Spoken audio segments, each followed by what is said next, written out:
That's what we need is kite makers, kite providers. Society has lost its ability to provide quality objects that are for something to celebrate.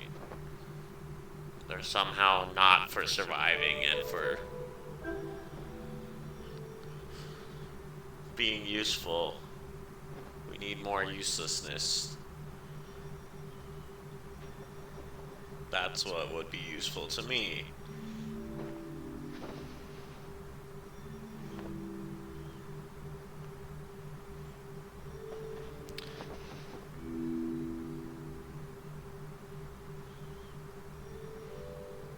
That's what we should be doing with life. That's what we should be doing with the days we have left, right in this dimensional thread that we're currently in.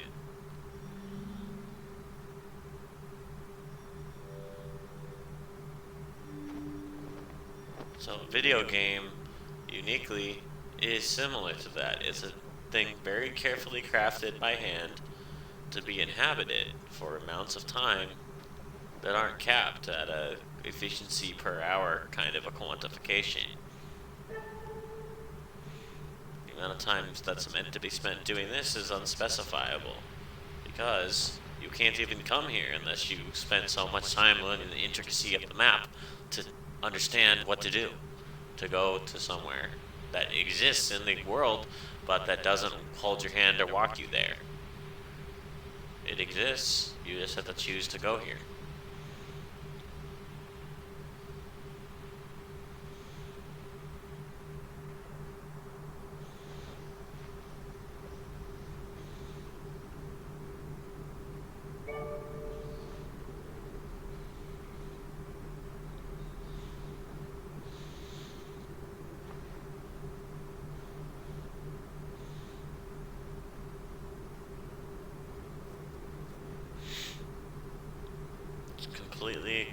Completely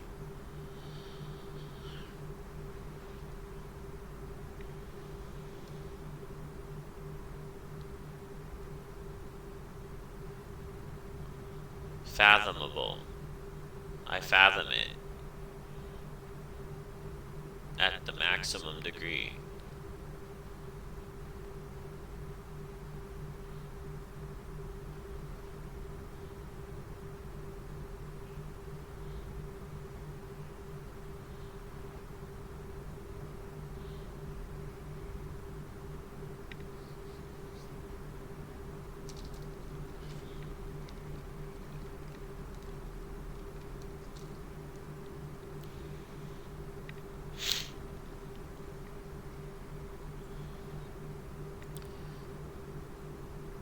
They had to do the fucking...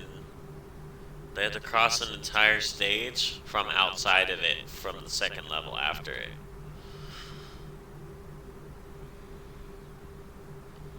An inflatable pig. The fucking Nazis of society. Wow.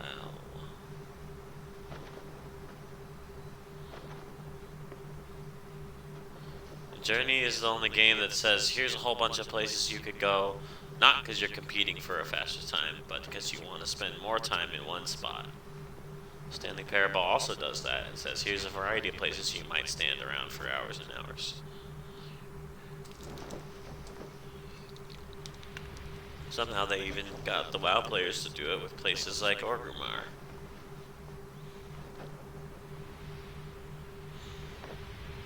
The element of the game, the stop contrasted with the motion, that has me the most fascinated.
The games... The games can't possibly invent compelling experience. They can only accidentally discover it while trying to craft a particular idea. I'm constantly questioning that the way these environments are designed didn't kind of inherently come with the idea of the architect kind of flying around it and walking around it actively and having gameplay as a part of the creation process. To play while creating it, that's almost the flight it feels like they eventually intended you to have, is the flight of the person who would play while creating it.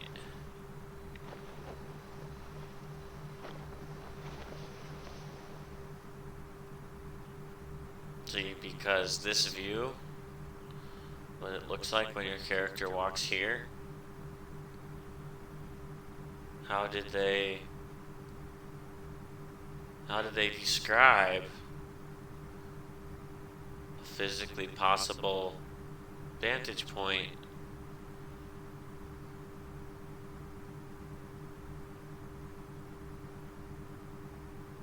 somehow they went to the other side of what a liminal boundary feels like, the part at the beginning instead of the part at the end.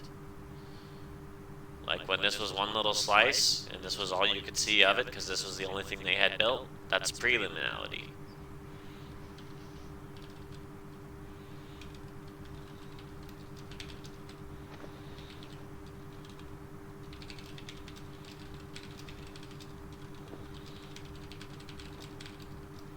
Scaffolding is the tool used by the player who plays while constructing.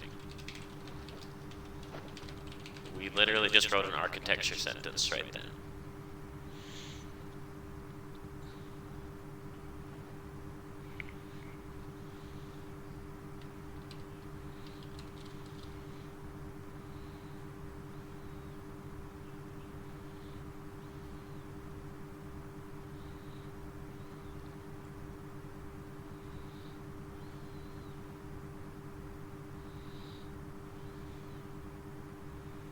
Maker who's playing while constructing it, that player's scaffolding is the tool by which they play.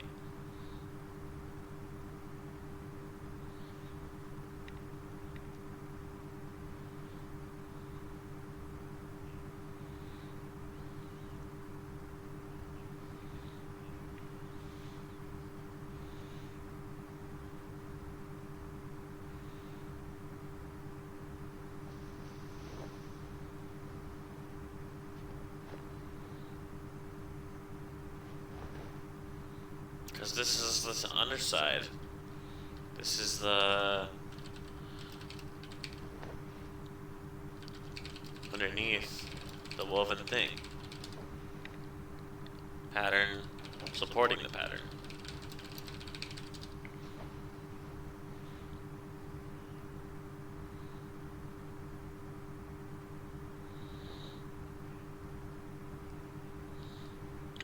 Device, because I need to also make one more comment.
other edge of exit liminality is the very beginning of an idea as it becomes visible.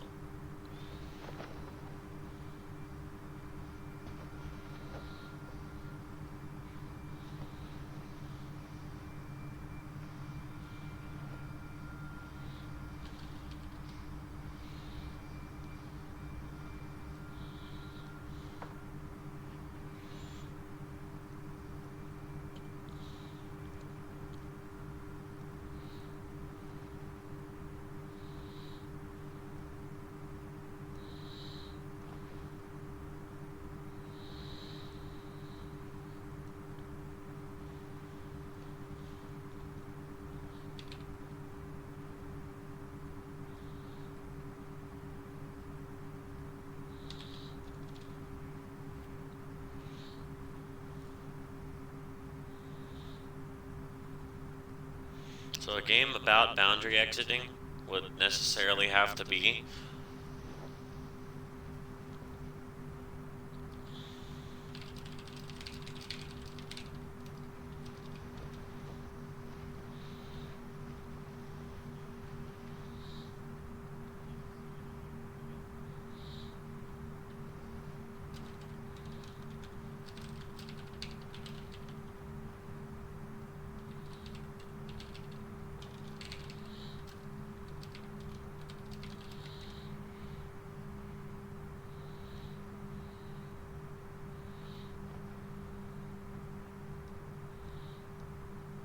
this area is the Black City. There's literally so much ground you can possibly visit or cover in this creation that it constitutes the style of gameplay I'm trying to grasp and work within. To create something with so many different possible ways of approaching it and canvassing it that people are sitting there together just observing what it looks like from every person's different place they found in it. Like, who knew that the level only takes 15 minutes to fly through it if you're going very slow?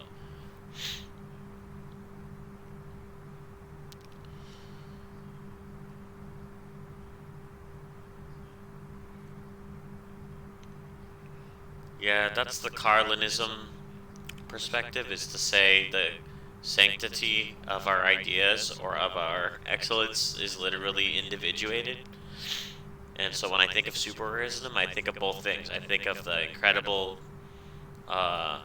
viciousness that is carried out when we start disregarding individual wills in any form. We think we're doing it for a good reason. We think it's good or something, and we start infringing ourselves in these groups that ultimately just end up turning into oppression hierarchies.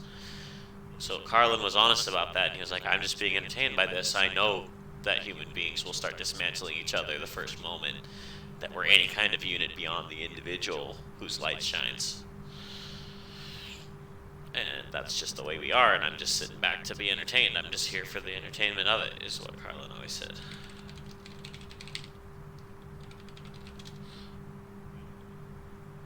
This will find it. I think this is it right here. I'm pretty sure this is it. In the last 7 to 8 years, I began to develop a different comic voice and a different perspective. You know, comedy, stand-up comedy is a low art. It's a vulgar art. It's an art of the people. It's not But it's an art. But Essentially, our innovation is something to come up with the most absurdly, for sure, verifiably inevitable collapse. Our ingenuity is to circumvent ourselves. That's our ultimate final ingenuity, is to make every plan reach a collapse point that is catastrophic. But it has to do with interpreting the world as you see it, and then writing something, and then delivering it verbally. I just talked about this, actually. actually. A very liberating position for myself as an artist, and that was, I sort of gave up on the human race and gave up on the American dream and culture and nation, and decided that I didn't care about the outcome. And that gave me a lot of freedom from a kind of distant platform to be sort of a amused, a kind of, to watch the whole thing with a combination of wonder and pity, and try to put that into words. Not caring about the outcome. What do you mean by that? Not having an emotional stake in whether this experiment with human beings works. Just understand you're I really falling don't apart, care. and so is the rest of the human I love race. people as I meet them one by one. People are just wonderful as individuals. You see the whole universe in their eyes if you look carefully. But as soon as they begin to group, as soon as they begin to clot, when there are 5 of them, or 10, or even groups as small as 2, they begin to change. Two-person group rips itself apart individual for the sake of the group. I decided it was all under the control of groups now, whether it's business, you have to be a self. You have to be an individual who tries to lift other individuals. From wishing for a good outcome. Let it do what it's going to do. And I'll enjoy it as an entertainment. And I'll reflect on what it is on its own. And I'll enjoy it for the entertainment. Now, Alan Watts says, he laughs and says, yeah, we're rascals and we're dishonest and you can't trust us.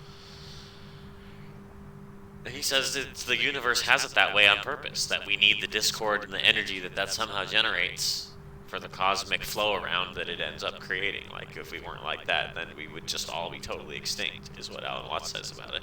There's a little bit of a sick part in this, too. I root for the big comet. I root for the big asteroid to come and make things right. That's the way I put it. Stir things up. Yes, to get us back where we were before the first one came and knocked out these dinosaurs and let the ferrets grow. We're talking about comets on this show tonight. I know. And I'm rooting for that big one to come right through that hole in the ozone layer because I want to see it on CNN. See, I'm here for the entertainment, Charlie. Yeah, Oryx and Craig. Philosophers say, why are we here? I know I'm here. For the entertainment, the show. Bring it on. I want to see the circus. But how does this affect your performance and what you bring to stand-up? Well, I've seen a lot of comedians, we've all seen a lot of comedians who seem to have a political bent in their work. And always implicit in the work is some positive outcome, that this is all going to work. If only we do this, if only we pass that bill, if only we elect him, if only we do that. It's not true. It's circling drain time for humans. I believe this. I honestly believe this. Not just as a comedian, he thinks that. He likes to say that. I believe it. No, he believes this. When you say that's the yourself, philosopher. I don't care what happens. It just gives you a broader perspective for the art, for the words to emerge, to not care. That's what happened in that 92 show. That's why I could say the planet is fine, the people are... Because the planet will outlast us. It will be here and it will be fine. Has the subject matter changed? They meet to the point where he catches up with his own inner... Because we are always trying to get away from ourselves as we are now, in one fashion or another. And it's only we will only stop doing that through a series of experiments in which we try resolutely to get away from ourselves as we are. So that is the middle way. But ordinarily, in these other ways, the way of the yogi, the fakir, and the monk, the individual makes a big thing out of the work of liberation, and especially likes the kind of teacher who will put him through the most severe paces. It's interesting how there arise from time to time schools in the West where someone comes along offering, people say, look, it's all very well to go to discussion groups and talk about these things, but that's not the real thing. What you need is really to get down and do some work. And often these teachers are very rude and very stern, but people love it. And such a person will always attract a great following. Because people get the feeling, now we're at serious business here. This is really something, you see. And this, you see, though, can be an awful problem. Let's suppose that you have some difficult and distressing habit, like drinking too much. And you're assured that once you've become the victim of this habit, it's an extraordinarily difficult thing to get rid of it, and it requires intense willpower. And so that kills you right off. You're a dead duck from then on. It's as if, you see, you had said to the devil one morning, look, I'm going to get rid of you. I'm not going to have anything to do with you anymore. So the devil, who is an archangel and is terribly clever, is all set for you. And because he knows that you are getting out of his way, he surrounds you with greater temptations than you ever imagined. If you are going to outwit the devil, it's terribly important that you don't give him any advance notice.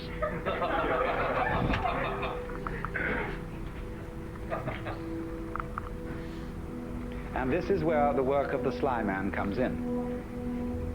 Put it in other terms, in Hindu or Buddhist terms, in the popular terms of popular Hinduism and Buddhism, liberation is getting out of the toils of karma. So the sly man is like the self and other opposition that bails itself out of its own problems, and it sees there actually wasn't ever really a problem. This whole system was just self outwitting itself the whole time. It's like this.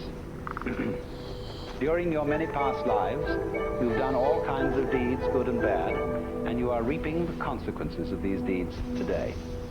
And also today, you're setting up future consequences. Now, before you can be liberated, you've got to pay off your karmic debts.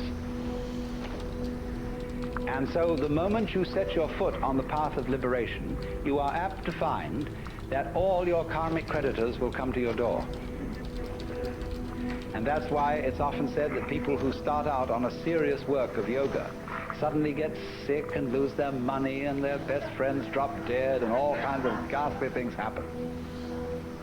That's because, you see, they served notice that they were going to do this. And so all the creditors came around.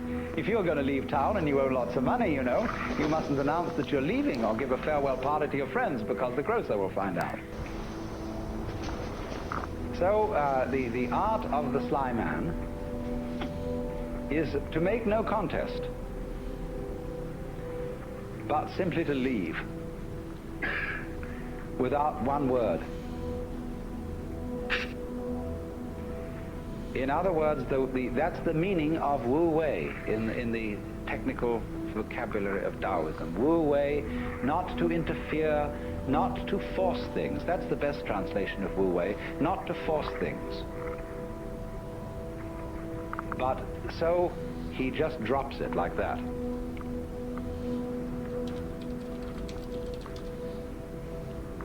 But you're in this respect, you see, you're your own worst enemy. Because even if you serve notice privately on yourself, that suddenly you're going to drop it all. Already the devil knows, because who do you think the devil is?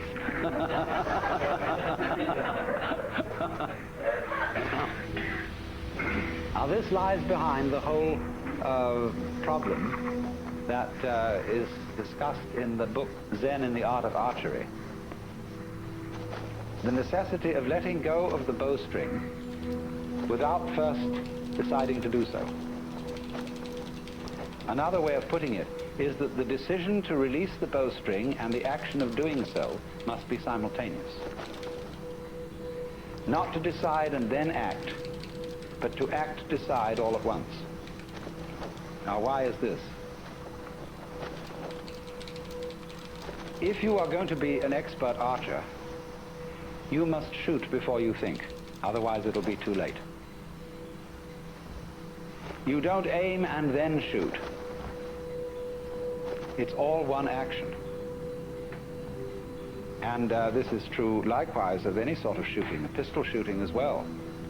That if you aim, if you decide and then fire, you're apt to do things like pulling the trigger instead of squeezing. All kinds of wrong things are done. And you're always a moment too late if you decide first. You have to act and decide simultaneously. So what does that do, you see? That puts up a very curious problem, which in its own turn becomes a bind. To try and act quickly enough so that you overtake the preliminary decision. To try not to decide first. And that is an impossible problem.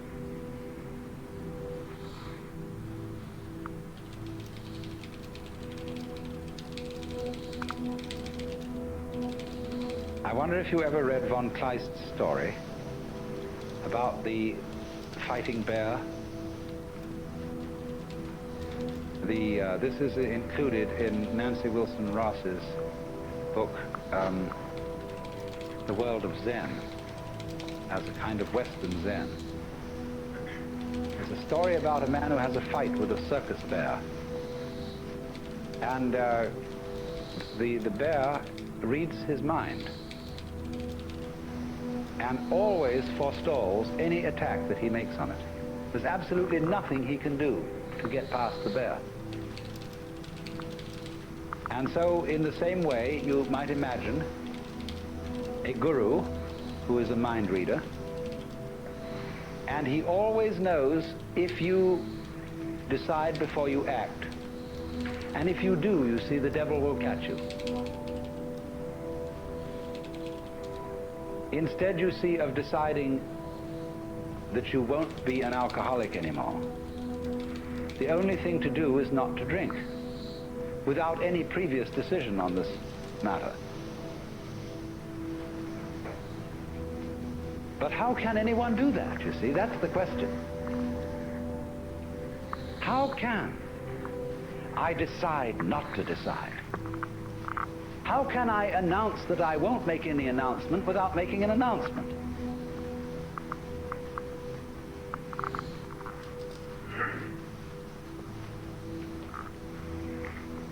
You see, there is no way out of that bind. Try as you may. You go on and on and on, trying, as Herrigal did, to release the bowstring without thinking first to release it. But then, strangely enough, one day the thing happened. He did it. And this is involved in our learning of almost all techniques. That we work and work to achieve that final point of perfection. And it doesn't come, and then one day it happens. Now, what is the reason for that? Is it simply, and this is really, you know, the way it's usually explained, but this is an oversimplification. It is not that we have practiced it so often that it suddenly becomes perfect. It is much more subtle than that.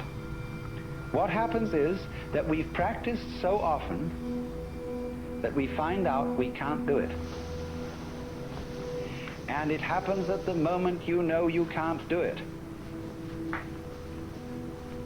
When you reach a certain point of despair, when you know that you are the one weird child who will never be able to swim, at that moment you're swimming. Because the desperation and the total inability to do it at all has brought you to a point which we might call don't care.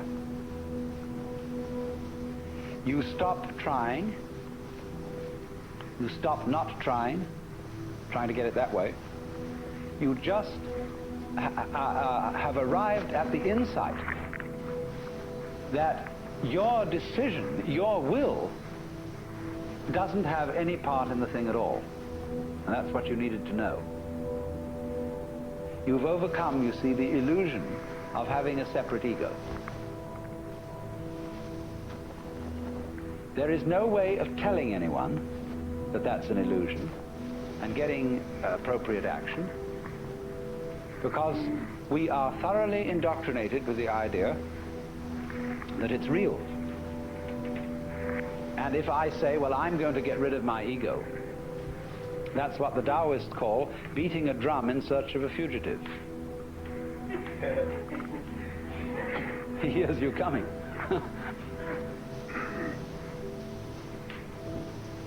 So the ego, that is to say, the illusion of having a separate will and a separate I center that can be an effective agent, that cannot be overcome by a decision which seems to be centered in the ego. You might as well put out fire with fire. It can come only when an attempt to act from the ego center has been revealed to be completely futile. Then the thing happens, because you've really discovered that it was, after all, an illusion. Now, be very careful how you formulate this sort of thing philosophically. This could, of course, correspond to the kind of person who feels unafraid and who feels very free because he's a complete fatalist. A lot of people are, and are very happy in their fatalism. They really feel that they don't do anything, it just happens, and that it's all life, and that when they won't die until it's their time to die, and so why worry? Everything, they have the sense that everything is just happening to them. And this is a kind of a floating feeling. It's as if you didn't have to push things at all. They just flowed along. Well, now that state of affairs, that feeling of you don't have to push anything, it just floats along, is very similar to the experience I'm describing, if not the same thing. But this person has interpreted it as a fatalist in a rather passive way. That is to say, he has felt that there still is some kind of a little differentiation between himself as the experiencer on the one hand and that force or set of forces called fate on the other. He is pushed around, but he witnesses being pushed around. Now, in this state, this person still has a little fragment of impurity left. There's still one fly left in the ointment, and that is the sensation of being pushed around. There is still a fundamental division between the knower and the known. And in this case, the case of the fatalist, the knower seems to be the passive thing, and everything known, the objective world or the goings-on of his own physiology, they appear to be the active end. And the knower just has the experience of himself being moved by the tides of life. The important thing to find out is this, that the sensation of being the knower and the experiencer of all this is not, as it were, aside from everything else that's going on, but it's part of it. Just as you, although you experience your own existence subjectively, you are nevertheless part of the external world. You are in my external world just as I am in your external world. So in this way, the final barrier between the knower and the known is broken down. There is nobody, as it were, being carried along by fate. There is just the process. And all that you are is part of the process. Then there is a curious flip. The individual who has always felt himself to be the tiny little thing on the end of the big determining process suddenly goes bloop. Have you watched sometimes a tiny little piece of mercury coming nearer and nearer to a large piece of mercury? The sudden moment when they touch each other and bloop, the little thing vanishes into the big one almost more dramatically than a drop into the ocean.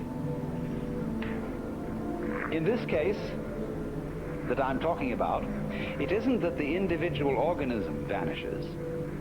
The individual human being doesn't vanish. But he experiences no longer a passive relationship to the world,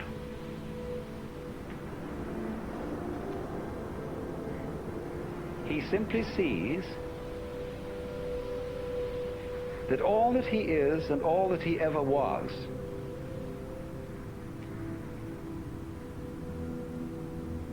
something that the entire process was doing.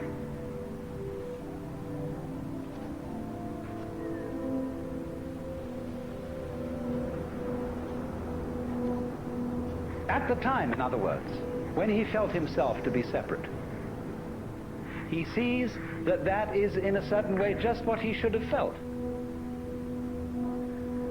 because that was what the process was doing in him, in exactly the same way that it was giving him brown or blue eyes or blonde or brunette hair.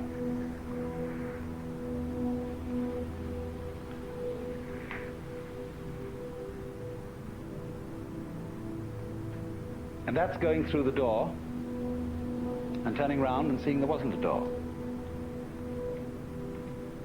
A finding that you aren't fated,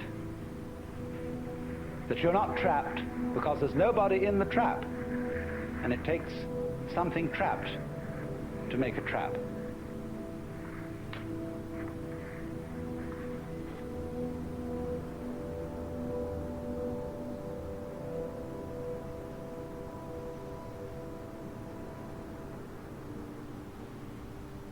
So you can see the skull. Now, having developed that side of the Joker, the person who sees through the social institutions as games, I went on Joker and session. Social institutions as games. Now, having developed that side of the Joker, the person who sees through the social institutions as games, I went on in the second session to discuss another aspect of the Joker as the sly man, in comparison with the monk, the fakir, and the yogi, who undertake, all those three undertake in certain different ways disciplines which have the intent of releasing them from their karma. The individual, in other words, challenges his involvement, his attachments, his limitations, his finitude, and endeavors to overcome it. But in each of these three cases, the individual involved stirs up an immense opposition,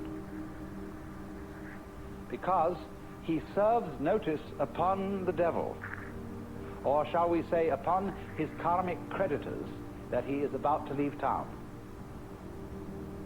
And so all the creditors come rushing to the door. All his past sins catch up with him. And the devil lays his temptations in the way all the more thoroughly. So that the sly man is the one who, when he is going to leave town, does so instantaneously without any prior announcement. And so in this way there is, shall we say, a cunning manner of becoming a Buddha,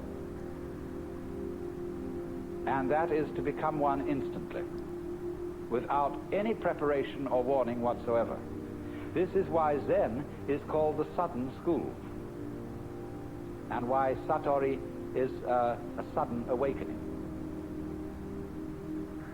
because it has to be done without the slightest warning. Now, but then I pointed out that the moment you have any idea about doing this, you've already ceased to be sudden. That is to say, the moment you seek for some spiritual attainment, which is becoming a Buddha, becoming awakened, becoming released, getting in there, you've already served notice upon your creditors. So that somehow or other you find that you have to do it without intending to do it. And that is a double bind, which you impose upon yourself when you say, I must find a way of doing this spontaneously. That's the old basic double bind. You must be spontaneous. You are commanded, or you command yourself to do something which is acceptable only if it happens spontaneously. Then you think about that and say, well, well, well, what a fix that is. Here am I saying, I must be surprised, and I'm going to lay plans to surprise myself. So by going through this, you discover naturally that that can't be done. You can't surprise yourself on purpose. Yet that's what you have to do. So what about it? You come to a state of total paralysis. You're stuck.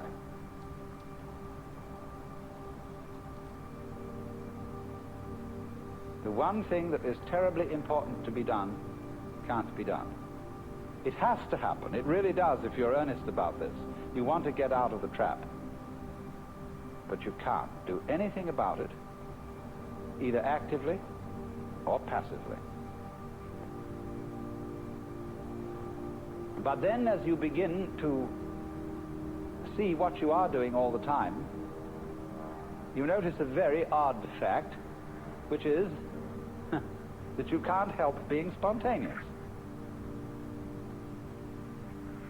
If I say to you, good morning, and you say good morning, what is that? Did you plan this answer? Did you make preparations to grow your hair? Do you make decisions about having blue eyes? You see, about breathing? Is this all planned? About beating your heart? And what about your thinking? Even if it's very blocked thinking, even if you feel from a certain point of view that you're all mixed up, what is going on anyway? You see, you can't stop it. It's like trying to, we were discussing the Gurdjieff thing yesterday, the self-remembering exercise, the attempt to live completely in the present. Well, that's not only a Gurdjieff idea, that's a very ancient yoga and Buddhist discipline, to be completely here and now. But of course, as you pursue this, you discover you can't do it, because you couldn't even know when to go shopping unless you made plans and started thinking about the future. You couldn't move. But then you discover, you see, that in the long run there's nothing to think about except the here and now. There really isn't anything else. Because even when you make plans for the future and you remember the past, you're doing it all in the present. Your memory is a present activity. There's no way of not being self-remembering and having presence of mind. So when you discover that, there's nothing left to you but to have a good laugh.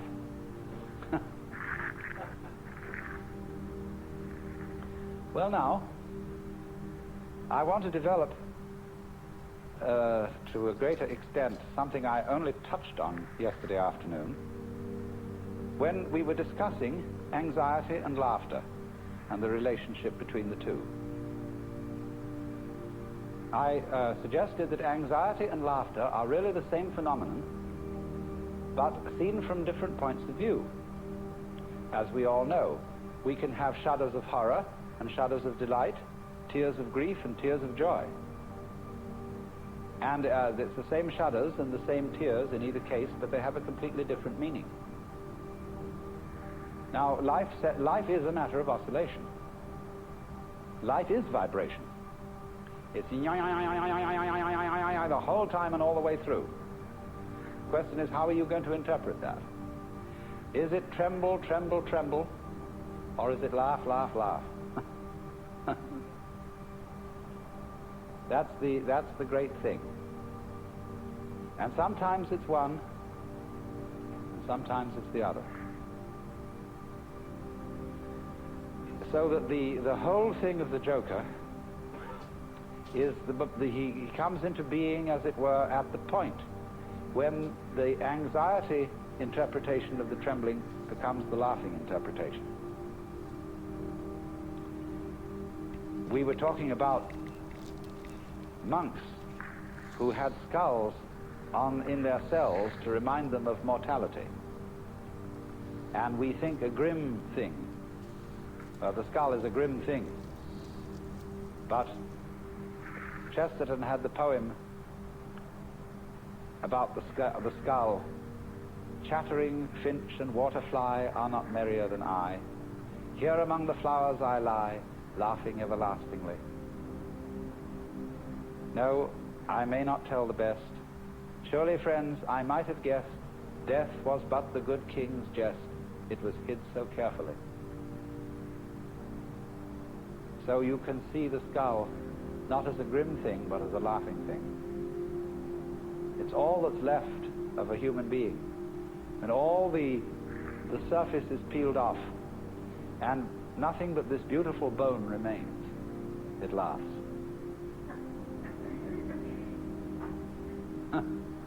Now why? What is it about death being a jest?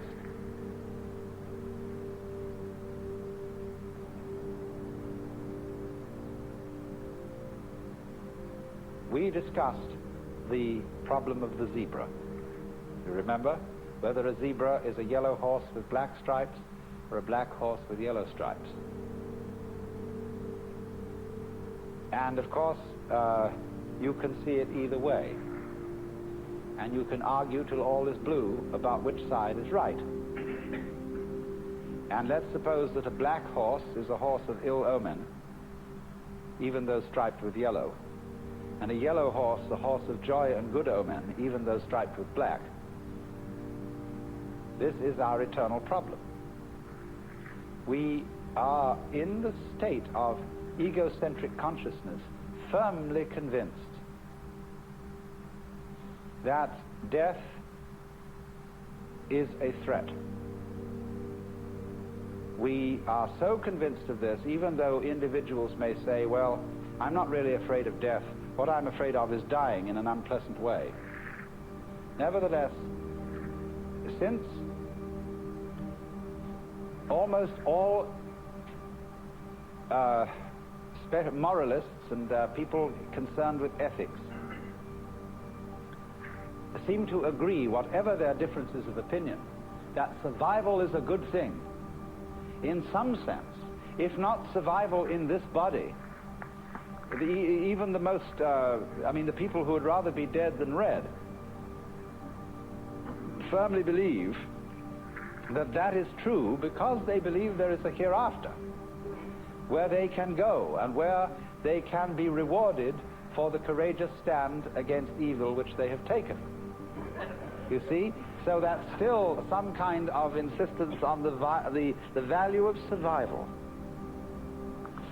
And we all cling to this idea of survival with tremendous passion. But we have been fooled, because survival is an important ideal only so long as you have bothering you the bugbear of death, that the world might stop altogether, and that your death, so far as you are concerned, is curtains forever. And that is really the bogey.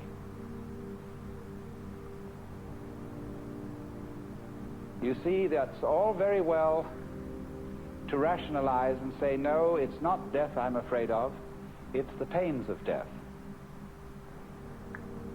But if you think about it deeply, there are several stages in thinking about it deeply. The first stage is the real horrors of endless night, of the futility, of the whole conception that one's own life, or indeed the whole life of the cosmos, might be nothing but a flash, and beyond that, nothing. Nothing, nothing, in all directions. When, for example, we think of the physicist's idea that the universe is running down, that all energy is seeking a stable state. Supposing, for example, to give an illustration of what they mean, I have a jar of black pepper and a jar of salt, and I pour them together into another jar, and I can see the white salt and the black pepper fairly well delineated. Then I start shaking the jar, and slowly, slowly, slowly the black and the white disappear into a gray. That can never be sorted out again into black and white. In this sort of way, as things go on, the universe, they say, it tends to attain a stable state, to run down, run down, run down, until that's the end. And nobody knows how it could possibly start all over again. But I always say, and I feel it in a sort of funny, intuitive way, that what happened once can happen again. If this world started at some time, supposing there was a colossal explosion which set all these galaxies flying out, then what existed before that explosion must surely have been something like the stable state to which we shall run down in the end. And if it went bang once, there's absolutely no reason why it shouldn't go bang again. I suppose there are temperaments in logic. I have a temperament whereby I just cannot, it seems to me absolutely basic that what happened once can happen again. But there are other people who so cherish the unique that they can conceive the idea of something like existence happening only once. But you see, something that happens only once doesn't happen at all. What happens if a given sound consists of only one vibration? What is the up crest of a wave apart from the down crest? Can you conceive that? That's the same koan as what is the sound of one hand.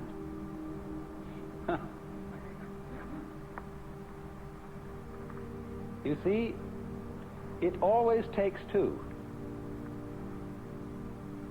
You can't have a purely left-sided person. Imagine. So, in this way, just as you can't have just one vibration, it's like the saying, the greatest strength of mind is to eat one peanut. and so it can hardly be done. So there isn't just one vibration.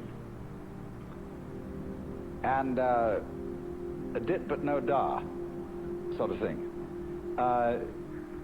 You have to have it do more. So in just the same way, when you magnify this principle, there isn't just one cosmos, or one big explosion that starts and stops.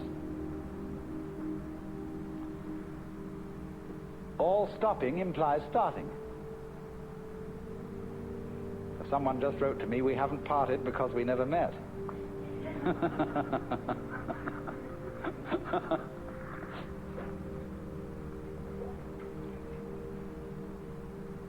So, the whole point of saying this is the realization that existence is eternal. The going out of existence implies the coming in. And St. Thomas had some points here when he said, there could never have been a time when there was not being, because if there had been a time when there was nothing in nothing to produce something. But he didn't quite have the point, because what he didn't see was that nothing is productive in the sense that you can't have nothing without something. They go together. And all this thing is an argument, again, about whether the zebra is yellow striped black or black striped yellow. And what we see is that the black and the yellow, the darkness and the light,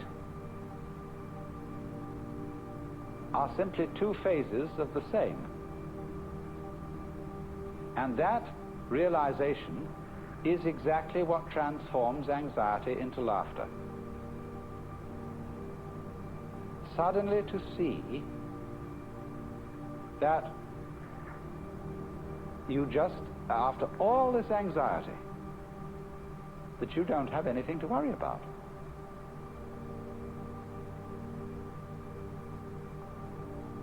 Now, that doesn't mean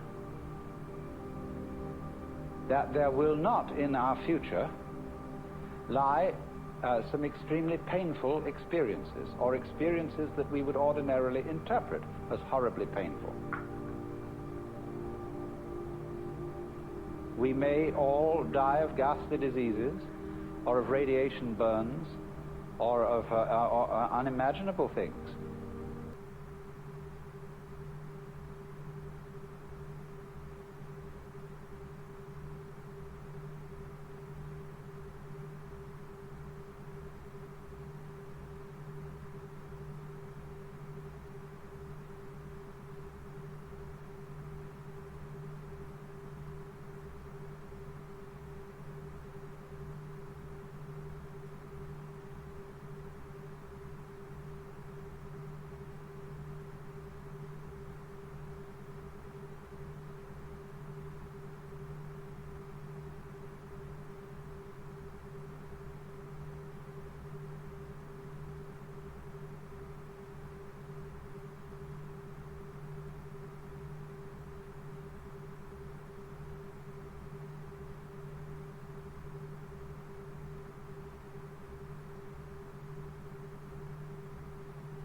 Because survival is an important ideal only so long as you have bothering you the bugbear of death. That the world might stop altogether, and that your death, so far as you are concerned, is curtains forever. And that is really the bogey.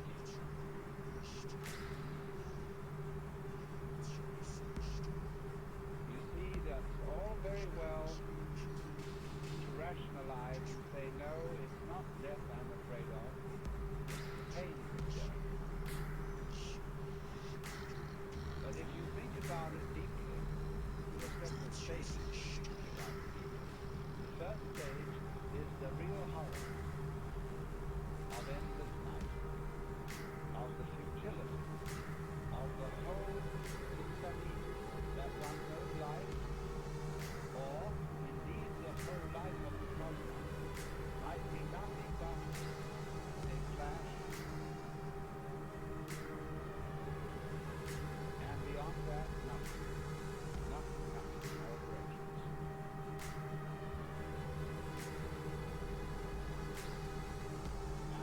Nobody knows how it could possibly start all over again. But I always say, and I feel it in a sort of funny intuitive way, that what happened once can happen again. If this world started at some time, close to the colossal explosion of all these galaxies flying out, then what existed before that explosion must surely have been something like the stable state to which we shall run down in the end.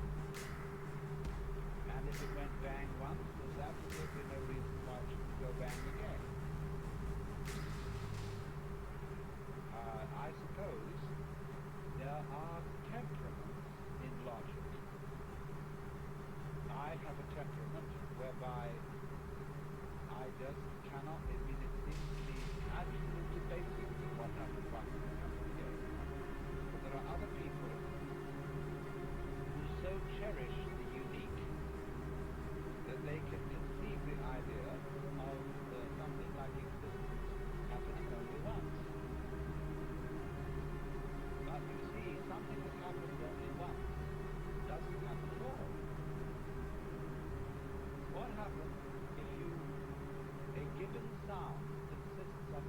one vibration. What is the uptrend of the wave apart from the downtrend? Can you conceive that? So there isn't just one vibration. And the distant no da. You have to have it do more. So in just the same way, when you magnify this thing, there isn't just one compound, or one big explosion starts and stops.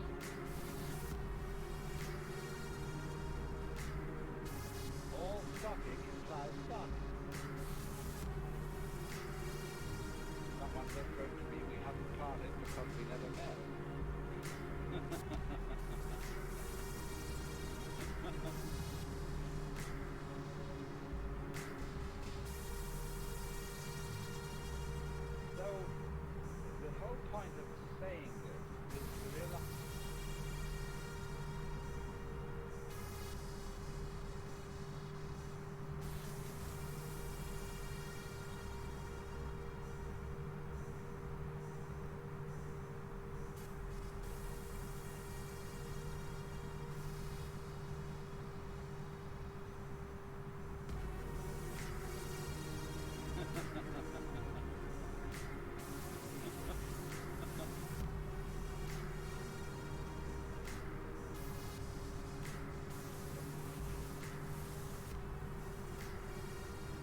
be spontaneous.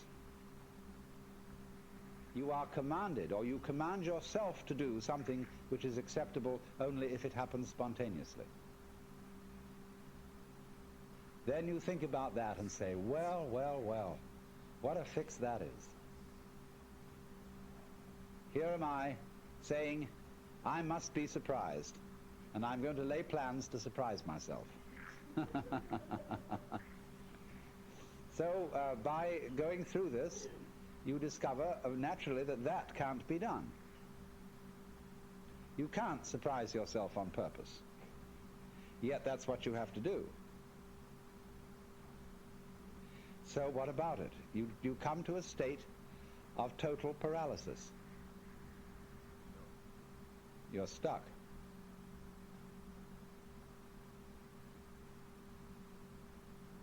The one thing that is terribly important to be done can't be done. It has to happen. It really does if you're earnest about this. You want to get out of the trap. But you can't do anything about it, either actively or passively. But then as you begin to see what you are doing all the time, you notice a very odd fact, which is that you can't help being spontaneous. If I say to you, good morning, and you say good morning, what is that? Did you plan this answer? Did you make preparations to grow your hair? Do you make decisions about having blue eyes? You see, about breathing? Is this all planned? About beating your heart? And what about your thinking? Even if it's very blocked thinking, even if you feel from a certain point of view that you're all mixed up, what is going on anyway? You see, you can't stop it. It's like trying to, we were discussing the Gurdjieff thing yesterday, the self-remembering exercise, the attempt to live completely in the present. Well, that's not only a Gurdjieff idea, that's a very ancient yoga and Buddhist discipline, to be completely here and now. But of course, as you pursue this, you discover you can't do it, because you couldn't even know when to go shopping unless you made plans and started thinking about the future. You couldn't move. But then you discover, you see, that in the long run there's nothing to think about except the here and now. There really isn't anything else.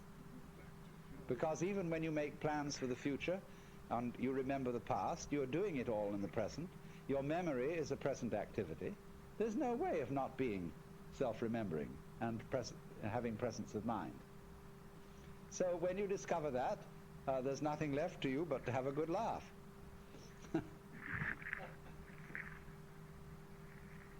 Well, now, I want to develop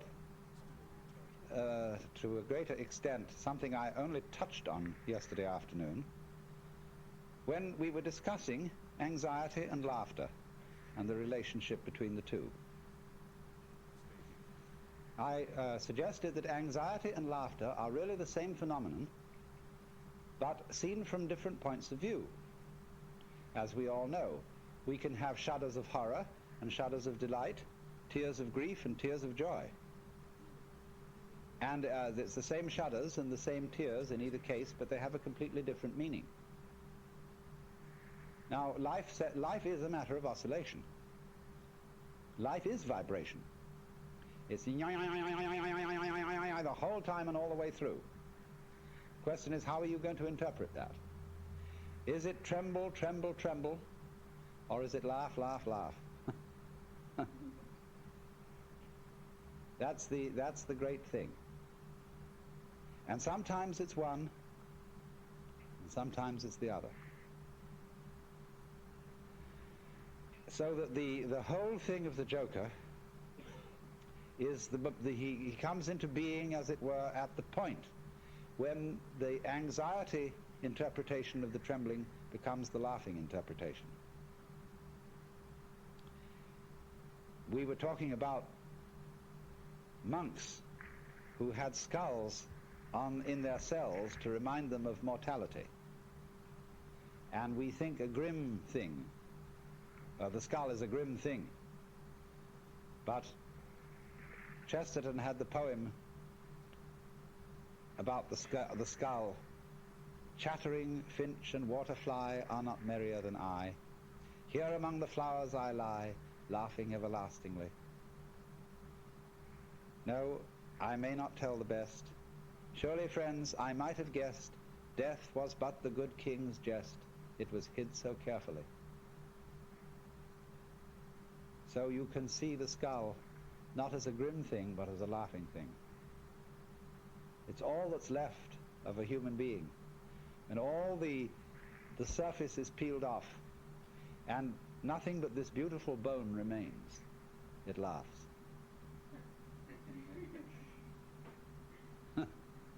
Now why? What is it about death being a jest?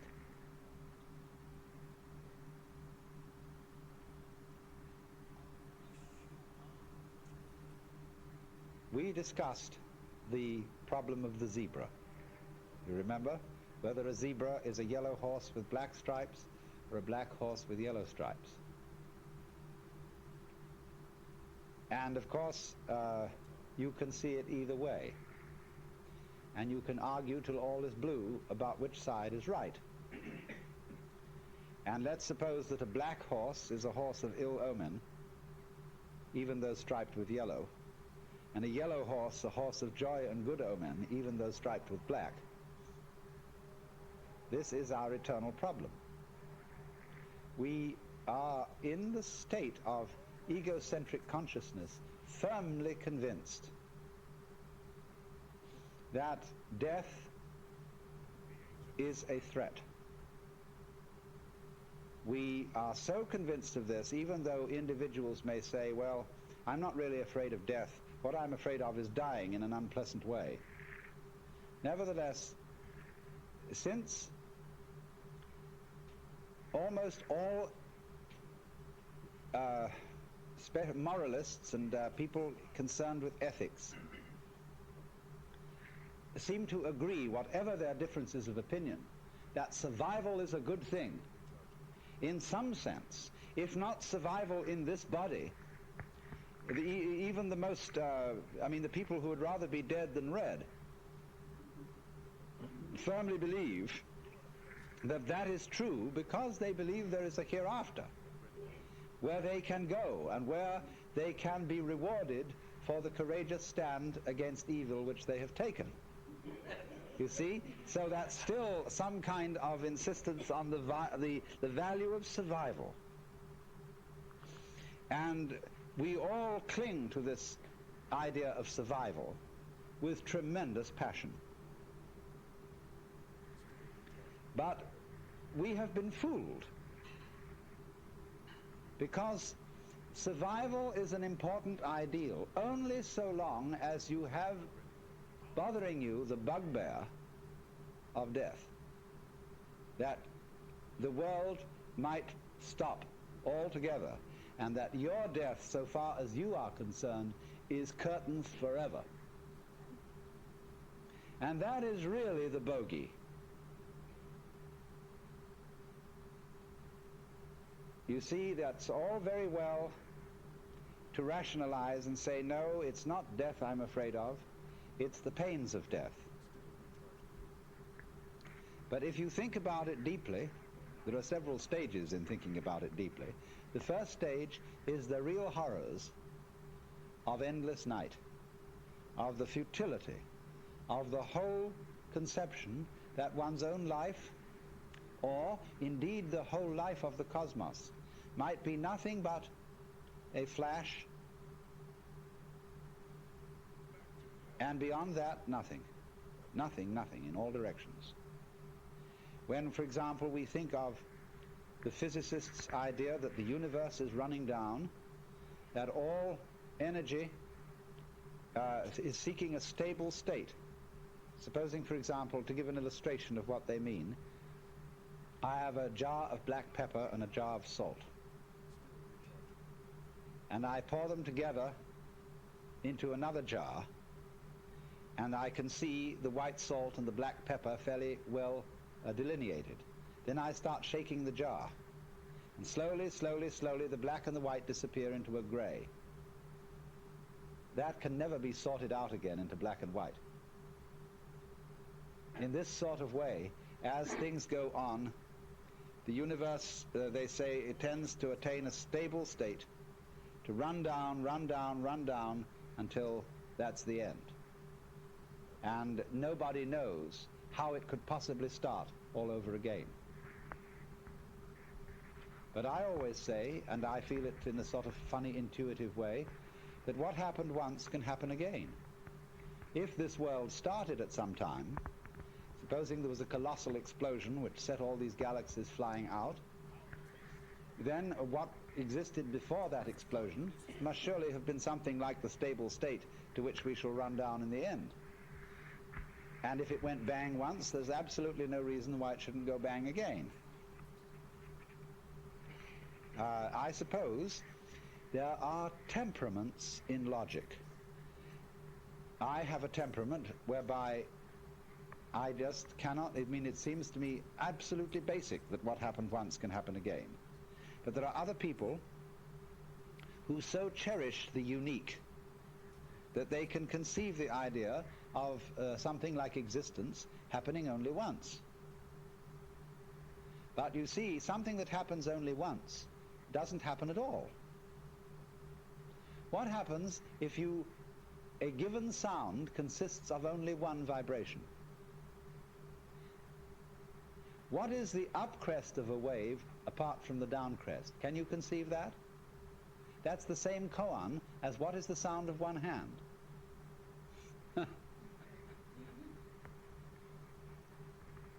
You see, it always takes two.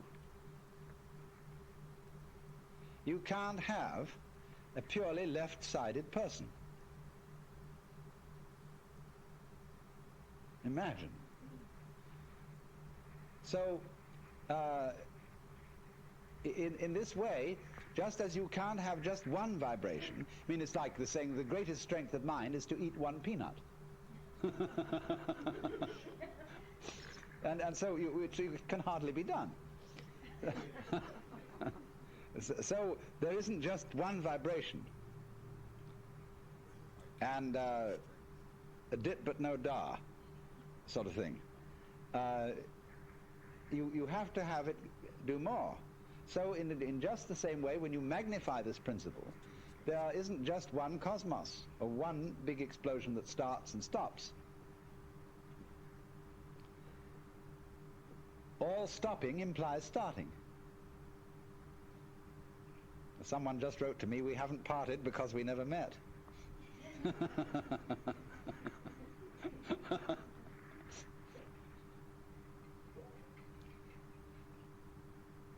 So the whole point of saying this is the realization that existence is eternal. The going out of existence implies the coming in. And St. Thomas had some points here when he said, there could never have been a time when there was not being, because if there had been a time when there was nothing in nothing to produce something. But he didn't quite have the point, because what he didn't see was that nothing is productive in the sense that you can't have nothing without something. They go together. And all this thing is an argument, again, about whether the zebra is yellow striped black or black striped yellow. And what we see is that the black and the yellow, the darkness and the light, are simply two phases of the same. And that realization is exactly what transforms anxiety into laughter. Suddenly to see that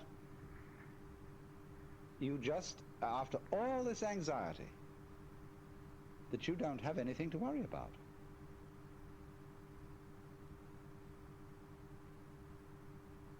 Now, that doesn't mean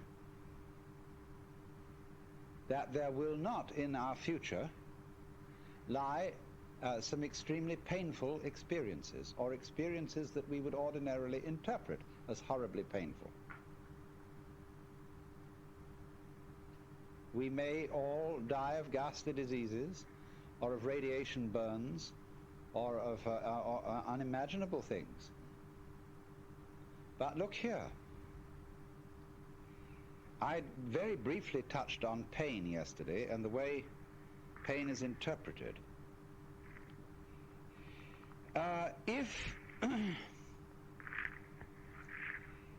If you interpret pain as something that is destroying you and is going in the direction of total death, then it's very serious indeed. And it's perfectly terrifying. But I've been investigating experiences of people who have undergone torture. I don't know if anybody in this room has. It's always possible. But, and then if so, you can correct me. But the worst part of torture is the beginning, when of course you're full of all your illusions and all your fears about black and white and the terror that black may win.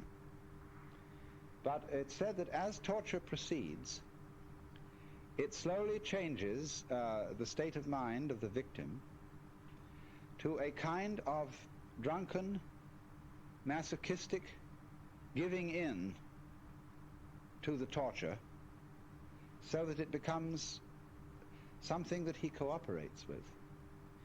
And that if the torturer notices this, he knows he's through and has to kill him. So, in other words, there is a point at which pain becomes an experience without having a negative interpretation put upon it. Becomes, in other words, converted into ecstasy.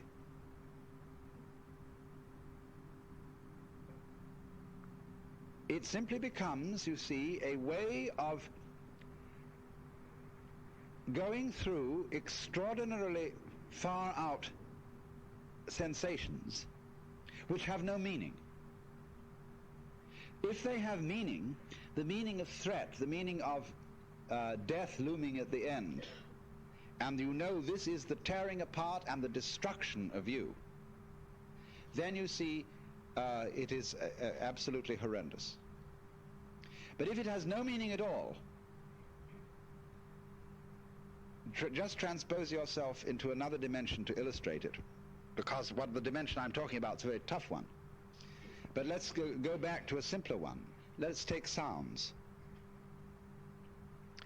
Now, if you lie down and listen to all the goings-on in this area, and you will hear planes moving and cars and foghorns and all kinds of crazy sounds, you see? People this way and that, so on. And you can listen to that and find it very interesting, very beautiful. But if someone were to do what John Cage does and put you in a concert hall with the expectation of hearing music, and by having a purely silent playing of the piano, compel you instead to listen to all the sounds going on around you, you would be shocked and feel that some kind of an avant-garde hoax had been perpetrated.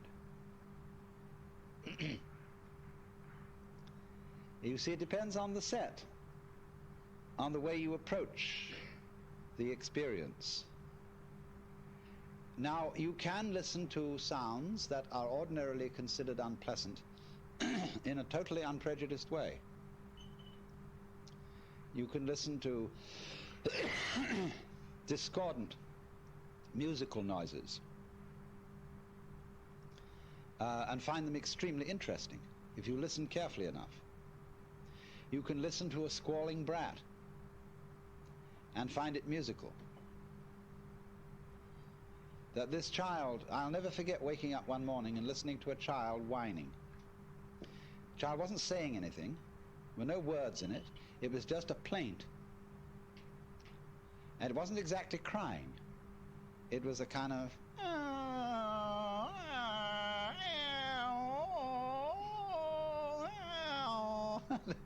And there was something marvelous about it.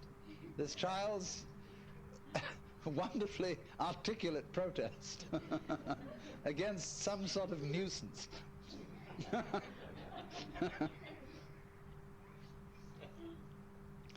And so, listening into those things without interpreting them, listening to one's own interior frustration and pain in the same way without interpreting it as being on one side or the other, on the good side or the bad side, on the black side or the white side, is what makes it possible, you see, to transmute these things. But you can't do this. You can't really, honestly transmute pain into a form of play, a form of weird, far-out sensations that are basically just that. So long as you fail to see the inner unity of the opposites, so long as you fall for the idea that you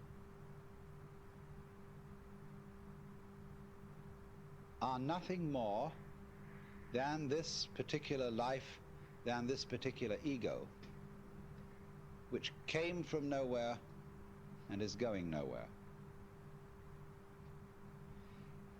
While you remain under that illusion, you see, you first of all, you don't see your identity with everything else that exists.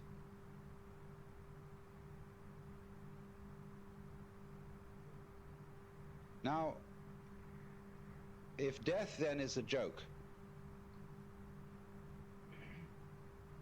I remember the biggest joke on death I ever saw. I mentioned this in my book. We visited the Capuchin friars' crypt in the Via Veneto in Rome. Some of you may have seen it, where there are 3 underground chapels where everything is made of bones. And the altar is made of bones. The pedestals of the altar are all shin bones. And then there are piles of skulls, and the decoration of flowers on the ceiling are ribs alternating with vertebrae. And the vertebrae are the flowers, and the ribs curl this way, curl this way, curl this way, are the twining stems. And the whole thing is bones, and they have even a few full intact skeletons dressed in monks' robes standing on either side of these altars. It's the craziest thing you ever saw. And then when you have seen it and you come out, there is a little friar with a beard taking your offering at the top of the steps. And he had a funny, wicked gleam in his eye. And one could see that this was a joke. The whole thing was a joke. It was constructed by people who had somehow overcome the fear of death. You couldn't possibly have such a thing as that. And so I was fascinated by it, because I thought that on the day of the resurrection there's going to be a tremendous scuffle fitting all those bones together and everybody getting up the stairs for the last judgment. Well,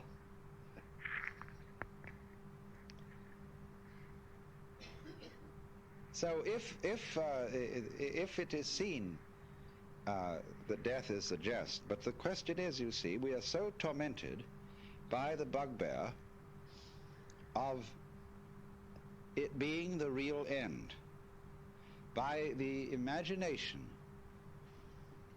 of the possibility of being in the dark forever. Now, you really must think this through, because it is a pure delusion.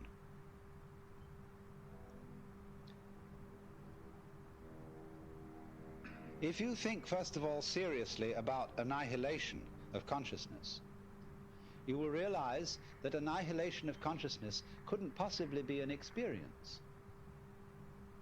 But being in the dark forever could be an experience. And supposing you were buried alive and somehow you were immortal, but you had to stay shut up in a tomb for always and always and always, that would be pretty grim. But the annihilation of consciousness is not an experience at all. There isn't anything there to be afraid of.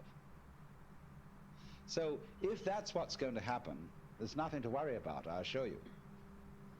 But on the other hand, if you think about it longer, about a state of eternal just not being at all, you know, you realize that nature abhors a vacuum. And that since, just as the universe happened once, it can happen again. Since you were born once, you know, it did happen, really. Well, it can happen again. Only the next you won't remember the one now, just as the one now doesn't remember the one before. Not because you've forgotten, but because memory is transmitted along certain channels. It requires the vehicle of brains, for example. It requires books and other records to maintain it. But as I pointed out yesterday, the fundamental what have you that underlies all this doesn't need a memory. Doesn't need to store memories. And so just in the same way as you don't need to be conscious of the inner formations of your brain.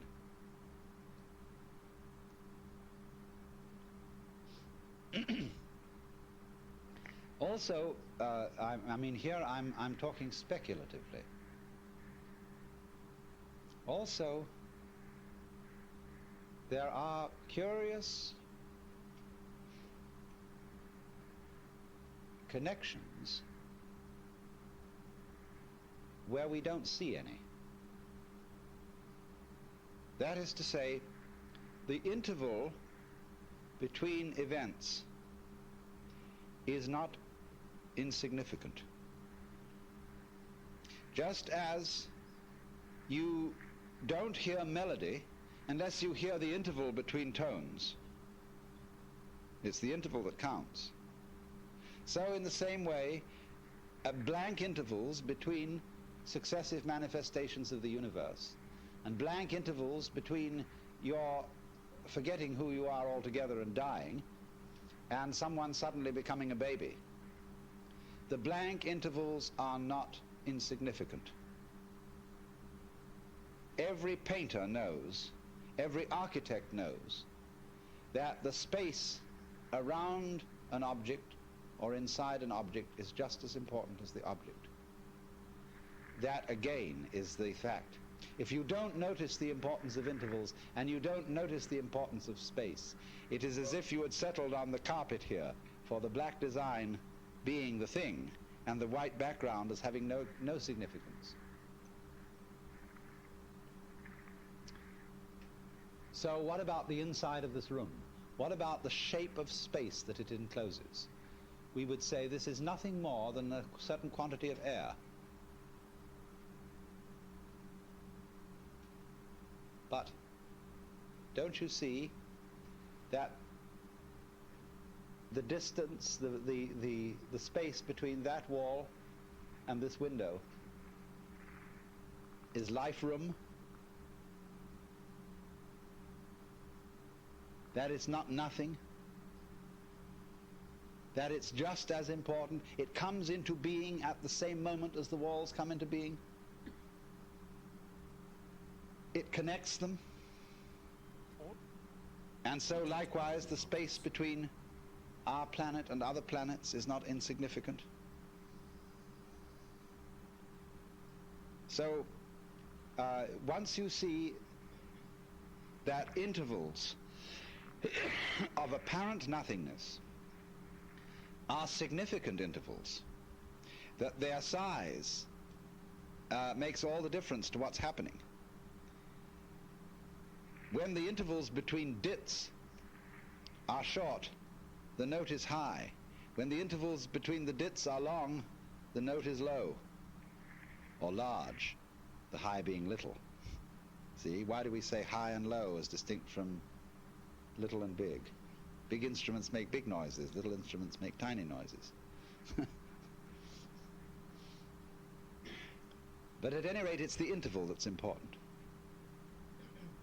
So then, once you see the importance of the interval, you have seen that the white is as important as the black, or the other way round if you want to change your analogy.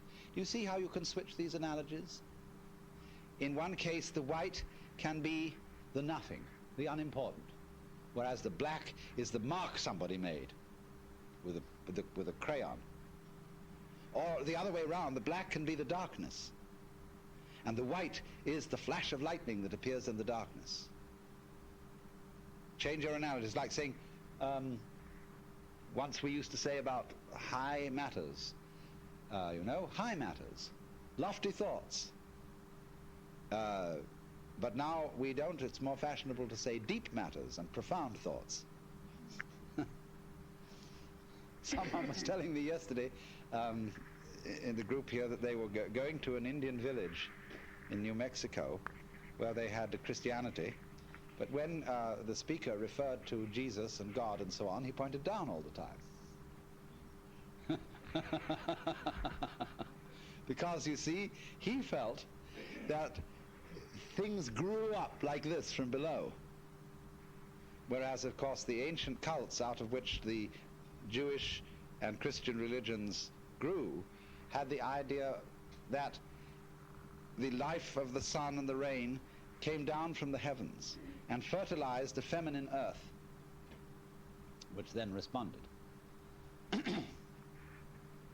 But these things keep changing because you can keep switching your point of view. You can see the black as the design against the white background, and the white as the design against the black background, and you can flip back and forth, back and forth, back and forth. And the more you do that, the more you realize that the pairs go together. Anxiety is the state of trying not to flip. All life is flipping. It's called, its flip-floppability is the condition of life, this way and that way. When you're trying to resist flip-floppability, you're anxious. You see? When you push against it, it throbs in a way that you interpret as fear. And all rigid personalities, people who can't swing, who have no movement in their hips, as it were, in psychologically, they are resisting flip-floppability. But when you understand flip-floppability, and that this is the way things are, then you laugh, because that is the big flip-flop.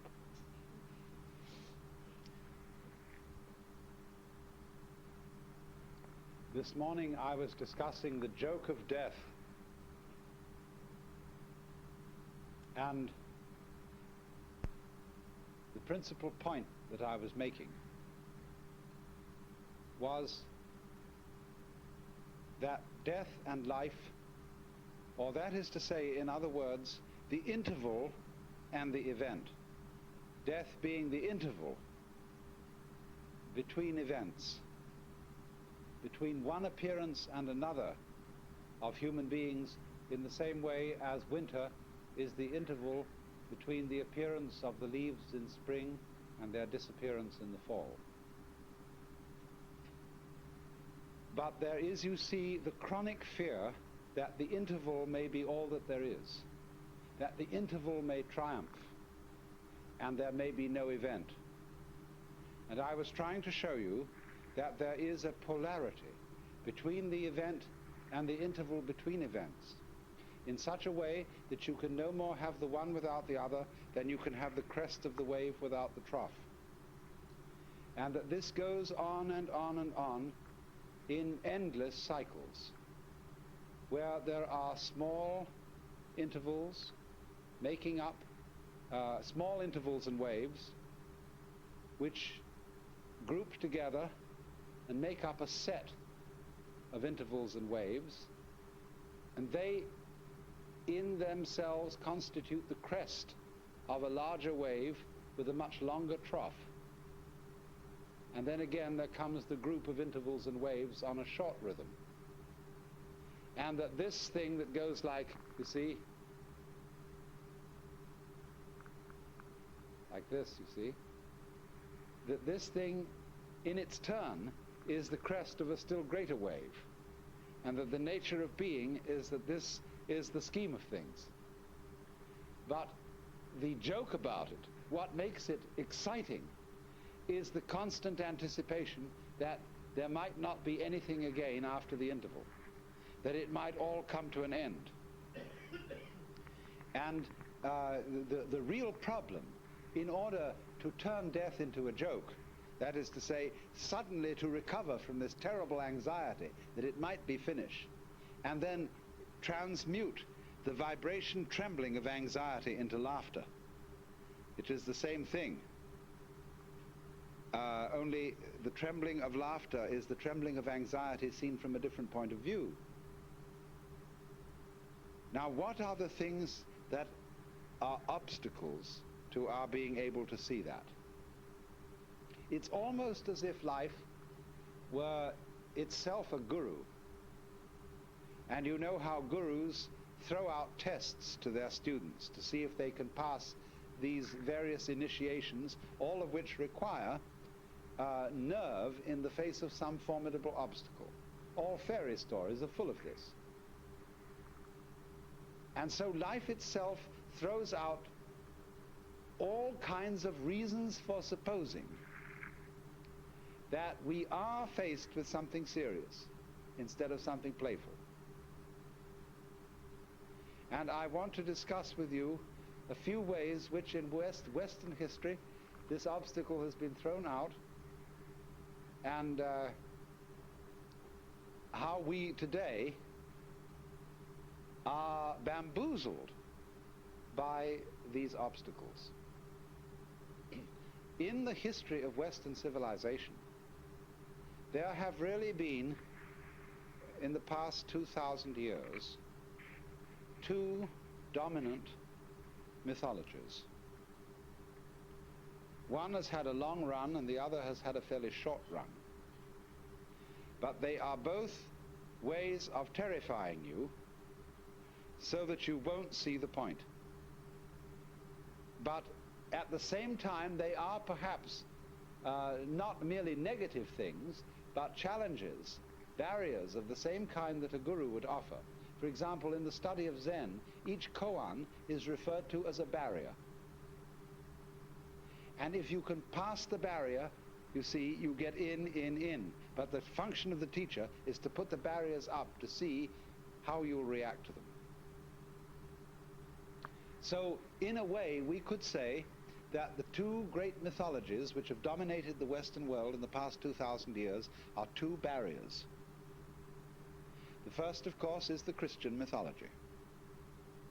And in the Christian mythology, the individual is made to feel that he is strictly on probation, that he does not really belong, that if he is at all a son of God, he is so by adoption and grace. He isn't really one of the family. Let me explore the theology of that a moment. In Christian theology, God has only one Son. The monogenes, or the only begotten Son of God, who is the second person of the Trinity, the Logos, the divine, idea of itself. The Trinity constitutes a family. Naturally, it's therefore threefold, because all, for the Greek mind, and it was the Greek mind that molded Christian theology, meaning entirely depends on the structure of the Greek language. And Greek, in common with all Western languages, and indeed also Sanskrit, from which it is derived, has a sentence structure in which there is the subject, the verb, and the predicate. And we can't make any sense without those three things. We have to have an I love you or an I know you sentence for there to be any love or for there to be any knowledge. There must be the lover. The lover can't love without having a beloved, and the lover doesn't relate to the beloved without the relationship of love between them. So there you have the subject, the predicate, and the verb. And so naturally, in Greek ideas, the very inner nature of reality of the Godhead itself must be threefold, following the structure of Greek thought and Greek grammar. So,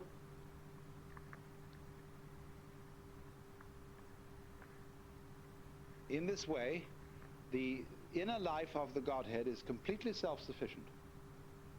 There is the Son, the object of God's love, so that God doesn't need any created world of finite beings as the necessary object of his love, so that he can be love.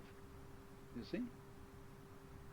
So then, the created world is something extraneous. It's something that the Lord threw off in a fit of exuberance. And although it is very much beloved by him, he doesn't in any way depend on it. He, in a sense, fathered it, but he fathered it out of nothing. It had no true mother. And so, in a way, it's an orphan. And the relationship between the creator and the creature in popular Christianity has always been the relationship between the king and the subject. And the relationship between the king and the subject is very, very strange, estranged, because the king, in the archetypes of kingship which existed in the Near East in ancient times and upon which this theological imagery was originally modeled, the king was really afraid. He always appeared in the throne room with his back to the wall. He didn't stand in the middle of his people and say, you know, and look around at everybody like that. He stood with his back to the wall like this. It's funny how all altars, Buddhas and things, have their backs to the wall, because there you can't be stabbed. And you have your guards and your henchmen on either side of you. And all the people prostrate themselves, because that way you can watch them all. They can't see you and you can see them. So you're safe. And that's the imagery, you see, which has given us our Western conception of God. Of the father whose children have become a little bit too much for him. He's had too many. And they have to be kept in their place. And so he's a little bit frightened. And so the rules are set up. You just do so and so and so and so. And you must feel grateful for having been fathered.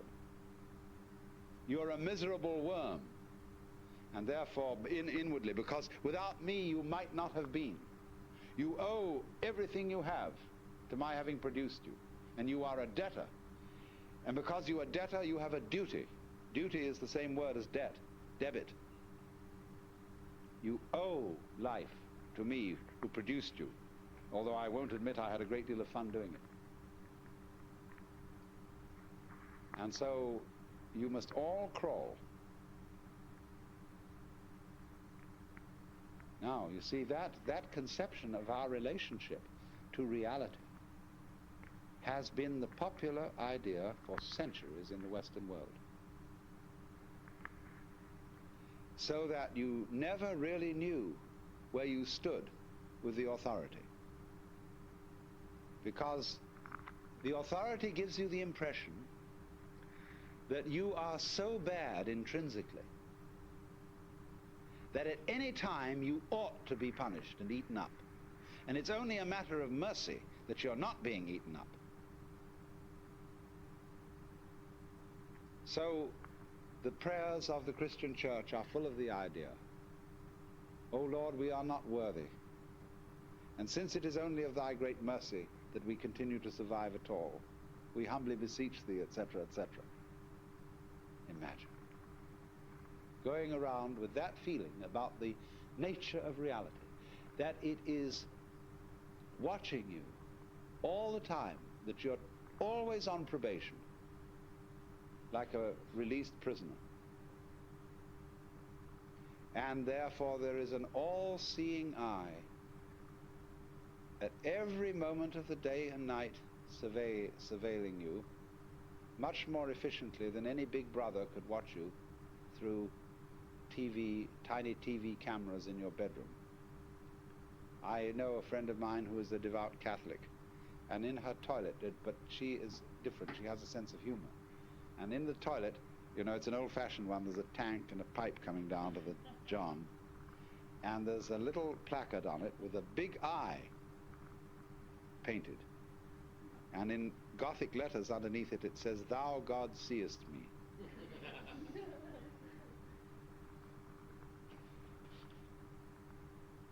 So always, everywhere, according to this mythology, there is the eye of the paternal judge watching you.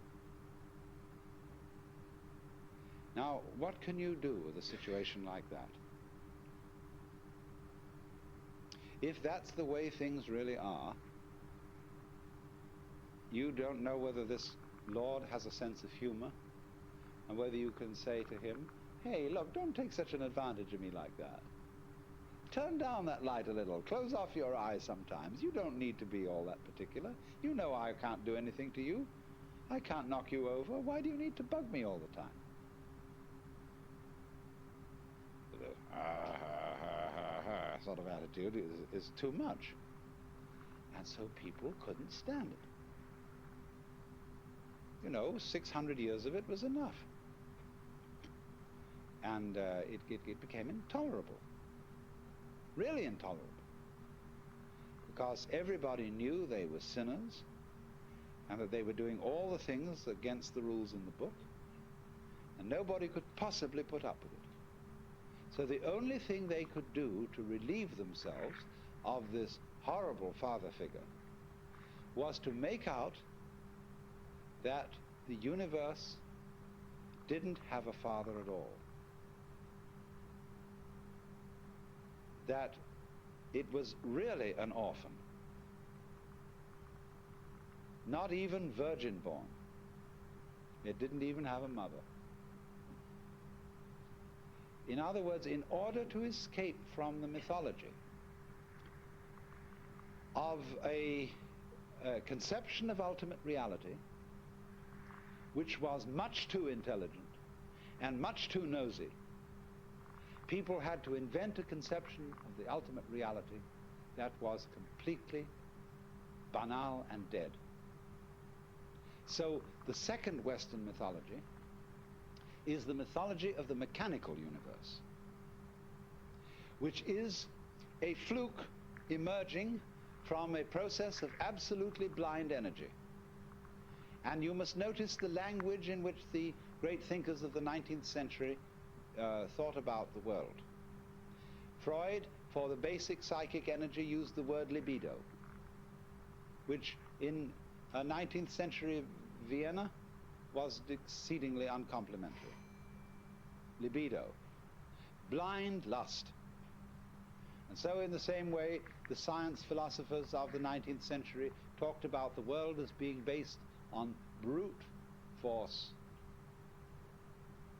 unintelligent energy, and worked out a conception of man as a really rather unfortunate natural fluke.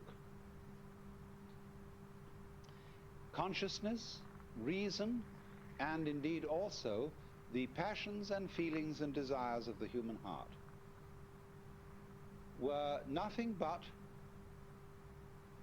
the end product of a roulette wheel of natural selection. It's a most curious paradox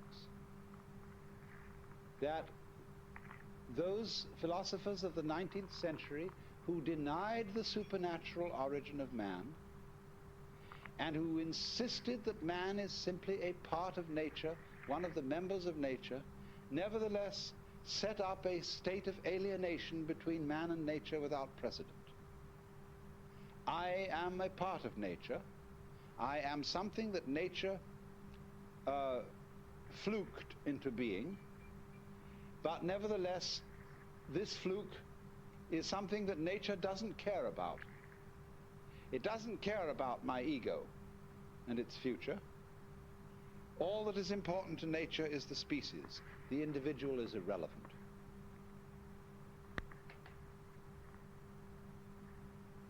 At the same time, this philosophy arose when we were becoming conscious of this sheer magnitude of the universe. And it took the first impression of this vastness as a pretext for making little of human beings and saying, what do you matter in this huge cosmos? You're just a little fluke. You're just a little nothing at all. This thing goes way on beyond all imagination. And therefore man is just so much fungus on a rock, and a very tiny rock at that.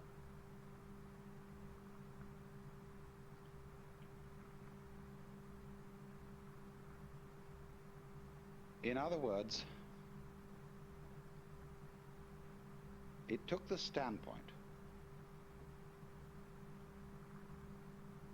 let's set up a scale between two limits. We will, and this is the traditional Western opposition. On the one end of the scale to the left here, you have matter, the inert, the clay put into shape by the potter. On the other end of the scale, you have spirit, which is intelligence. And these are what the mathematicians call limits.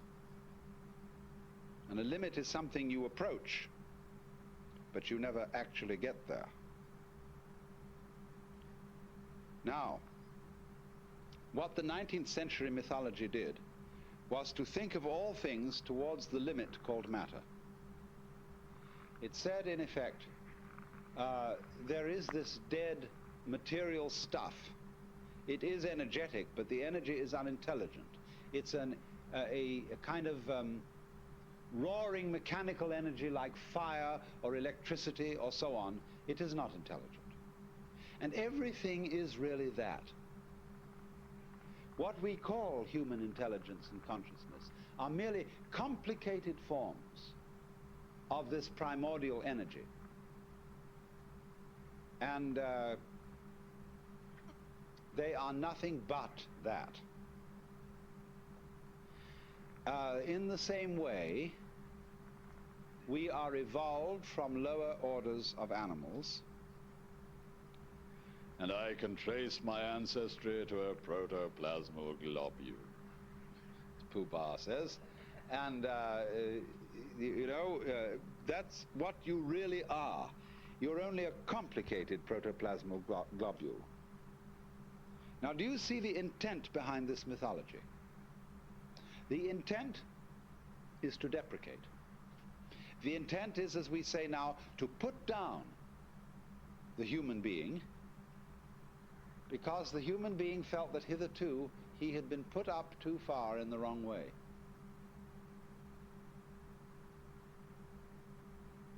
You are a child of God, and the Lord loves you very dearly, but, that's just insufferable, to be put up in that way. You have an immortal soul. Your life is endless, but it can very well turn out to be a life of endless agony when you fry in hell. And That was a very serious threat to both Protestants and Catholics. And so it's much better, much more comfortable to have a dead universe than a living universe so everlastingly threatening. So then, the mythology of the 19th century, under which most of us still operate, because we operate under it because it has become so plausible. The science out of which this mythology arose has been so effective, it has produced such a marvelous splash of technological marvels, that its point of view, or the point of view of those scientists who started the whole thing going, has become amazingly persuasive and convincing.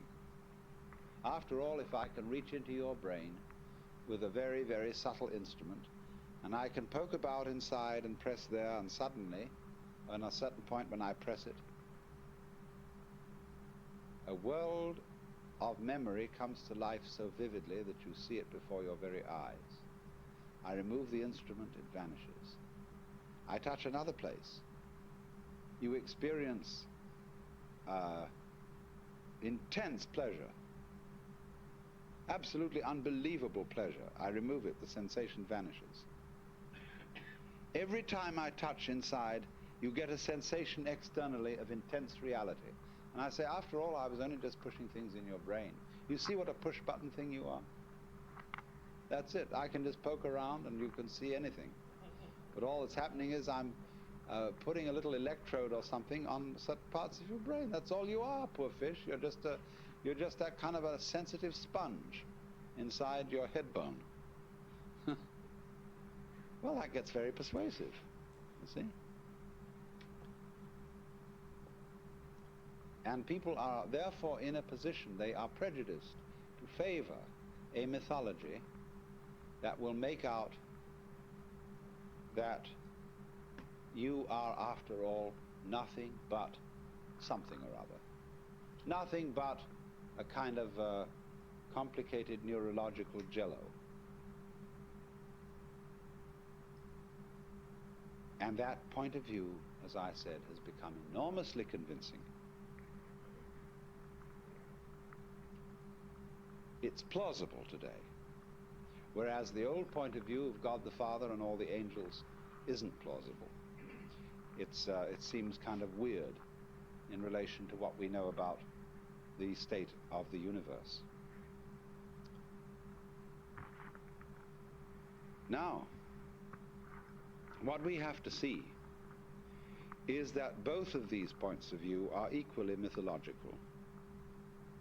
And there's no more reason to take one than the other. And that what these points of view reflect are nothing other than certain attitudes to living. Now you see, if you want to live in a way that always is saying, I think that life is disgusting. Supposing you want to deny being, then you can always describe it in ways that are offensive. You can always say playing the violin is just scraping cat's entrails with horsehair. That puts it down, and you say, and you say people who play golf, they're a bunch of idiots who go out on take a walk and they hit a stupid little ball with sticks. Or that people who like music are just a bunch of idiots who sit around and go out of their minds listening to a lot of complicated noises. See, there's always a way of talking about something to make it sound terrible. Equally, there's a way of talking about something to make it sound great. Now, what do you want to do? Do you want to live your life in such a way that you're always saying to it,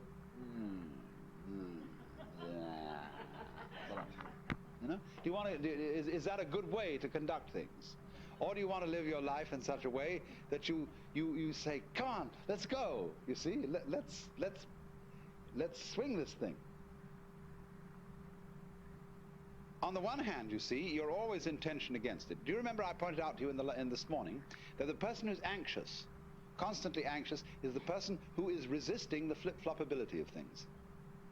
Life is vibrating. It's going bloop, bloop, bloop, bloop, bloop all the time. And the anxious person says, God's sake, don't do that. Because, you know, you might do it too much. I don't want to blurp like this. It makes me feel nervous. Stop it. And so, as he puts his weight on this blip, blip, he goes like this, you see, it gets trembling. So instead of saying, come on, let's blip, see, let's go, and do this thing, so in exactly the same way, the person who wants to say, well, you're nothing but some kind of chemicals, and they're just a lot of, you're a bag of pus and blood, basically, with a few bones inside. And that person is doing the same thing, you see, as the person who's putting pressure on the flip-flopability of things, and so he gets anxious. And the person who does this, he wants to say, he's always, look, think about your friends and the people who are philosophical and enthusiastic materialists. They're always going to pose themselves as a certain kind of hero. After all, you're just a dreamer, but I face facts. See? I'm a hard-headed realist. And I'm as a matter of fact, I'm an intellectual porcupine. I have my prickles out all over the place because I'm the kind of person who, in the academic world at any rate, is full of rigor. I ask, what precisely is the evidence about this? And I'm analytical. And I'm believe in, I don't like woolly and vague thinking. I like it clear cut. And you can see that porcupine's bristle going right through like that. See, well, this is a personality type who wants to play that role, whose message in saying all this jazz is, I'm the kind of person who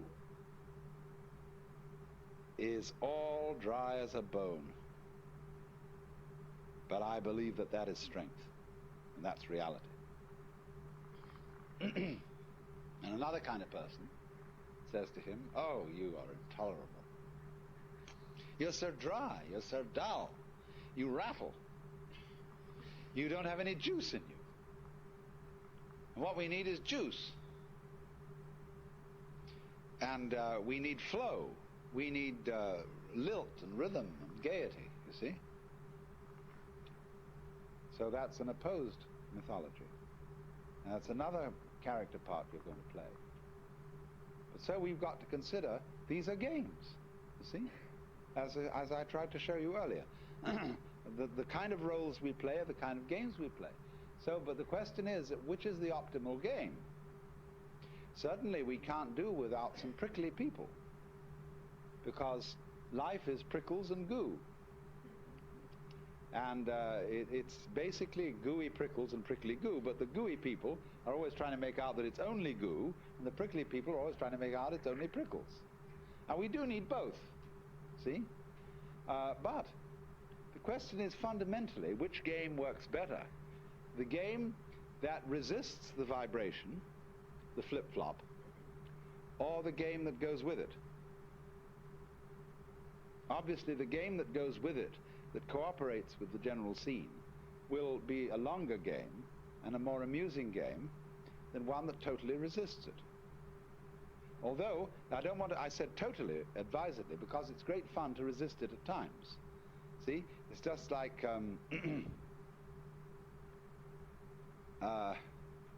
when somebody massages you, you know, and they're really expert and those fingers are just vibrating like this on your back, you can give and just go woof. But it's also fun sometimes to tighten yourself, your muscles against it, so as to feel the full impact of this thing, see? But what I want to, the real point I want to get across is that what seems to us the hard-boiled common sense of a mechanistic view of the universe is nothing other than a myth. You don't have to be taken in by this, because there is no more solid argument that that is the way things are than any other argument about any other way things might be. Now, it goes like this, you see. Again, think of the idea of limits. We'll take different limits this time. We'll take one limit on the right hand here as consciousness. Extreme, lively sensitivity. And on the other hand, we'll take the opposite limit, which is geological.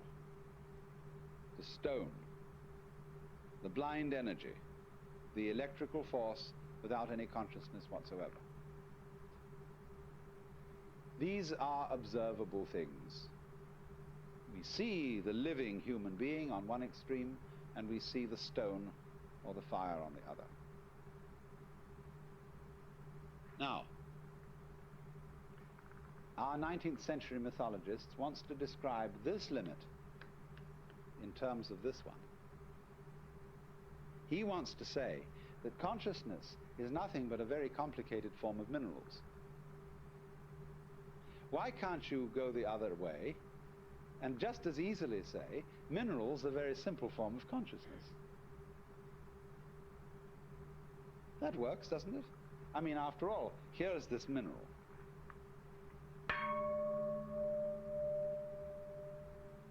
I knock it, and it says that to me.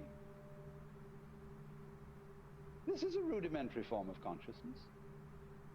This thing inside is not making a noise to itself, because that requires ears. But in some way, this thing is going to itself. It's shaking like that. And that's its consciousness, its response, its resonance. It isn't totally unconscious, but its consciousness is extremely simple. Now, you may think I'm spinning fairy stories, but is that any more of a fairy story than to say that your consciousness is nothing but chemistry? I mean, you think you're conscious and that you have this high and mighty state of affairs, but actually, of course, if we look at this very realistically, all this is just colloidal substances bubbling around. See, both that story and the other story can be made to seem equally fanciful. But the question is this: if I say about the gong, look, my friend, I respect you because you are a little bit conscious. See? You relate to me, you're kind of a younger brother, and you know, then there's something endearing and warm about this attitude to things. Whereas if I say, psst, you're just a piece of metal, and as a matter of fact, I'm just a piece of metal too, that's a kind of insult. Now, the people who believe that are really suicidal maniacs. They want to put themselves down. They are against their own life, and they take a great pride in being that way, and they call it being realistic. And I'm only saying it's a better gamble to take it the other way and say the best thing you can say about it, that this is a living being, but not so much of a living being as a snail or something that actually wanders along and wiggles.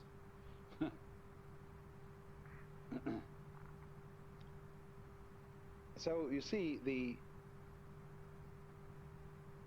pressure upon us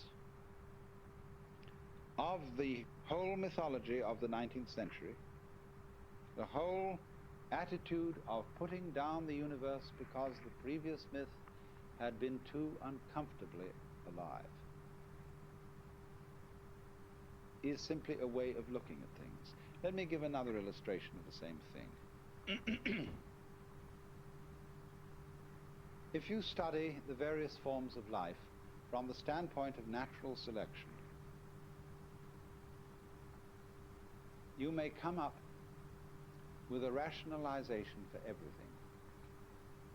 Somebody wants to know, why do butterflies have eyes on their wings? Some butterflies. Well, somebody scratches his head and says, oh, well, there must be an explanation for that. There's an explanation for everything. Why is there an explanation for everything? Because the universe is really a tight engineering job. So, why do some butterflies have eyes? Well, it so happened that some fluke of a butterfly once got an eye on its wing, and birds would avoid it because that eye looked at them and it was just too much. So those butterflies that had eyes on their wings bred, whereas the butterflies that didn't have eyes got eaten up more easily. Although some of them had other alternatives, because of not having eyes, they were invisible and the birds couldn't see them. And so more of that kind survived, although those with the terrifying eyes survived, and so they didn't get eaten up either. So those tended to multiply. So it's just a perfectly easy, simple explanation of why butterflies have eyes on their wings. Of course, other things, some birds with extraordinary plumages, which look so obvious that anybody could catch them, any cat, any hunter. No, they survived because they were so attractive to their females. And so they bred very well. As a matter of fact, this isn't true, they didn't. And, you know, but any explanation will do, provided it seems to explain. Now, that is one way of looking at things. You can make an extremely consistent theory for the different kind of species of flowers and birds and insects and all their markings and so on, just why they have them. But on the other hand, you can equally well explain it in a completely different way. You can say, it would be exceedingly dreary if there were nothing but one uniform type of life. And supposing there had never been anything but amoebas, and there were just globules, and they divided, and then they divided again, and then they divided again. You know, that could have gone on, and it could have been terribly efficient, because the minute you went to hit an amoeba, you would strike it, but suddenly find you'd killed only one of them because it split just before you hit. It's a marvelous arrangement. And you know, they could split very fast. You could suddenly go at another with two hammers, hoping to catch both amoebas, but suddenly they split, split, split, split, and there were 8 of them before you knew where you were. That would be fine. But actually, the reason why there is all this colossal variety and all these patterns on butterflies' wings is that nature is a poet and is simply having a wonderful time making all this variety, doing all these various things. And that explanation is just as plausible as the efficient explanation. You see, the philosophy is to a large extent a matter of taste. What sort of explanations suit your personality? If you're an anal retentive type and rather tight, then you like the efficient explanation. On the other hand, if you're an effusive type, you like the poetic explanation.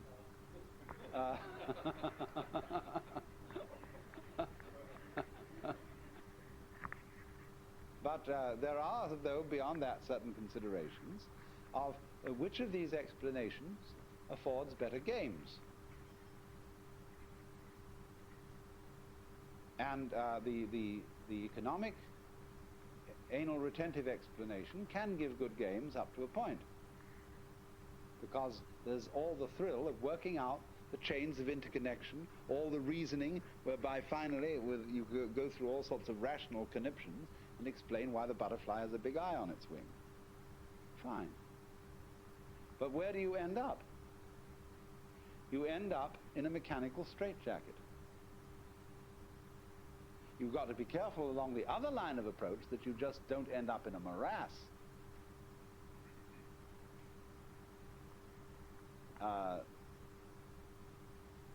You could do that. So you look for a middle way. But the point that emerges from all this is don't be bamboozled into fearing that the black will win, because the white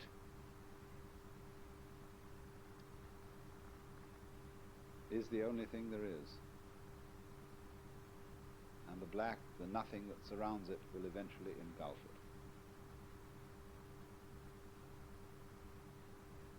All these are, as it were, nursery stories to terrify children. You live in a cosmos where the light of consciousness and the darkness of unconsciousness go back and forth, just as the crests and the troughs of the waves.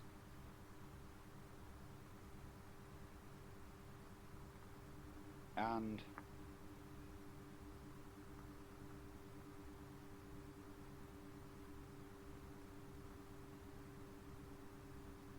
this situation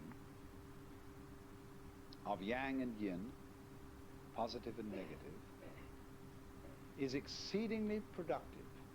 It's like a male and a female who become the parents of all sorts of children. And out of yang and yin, black and white, come all these adventures through the original stratagem of pretending that the one is and the other isn't, that yang is and that yin isn't.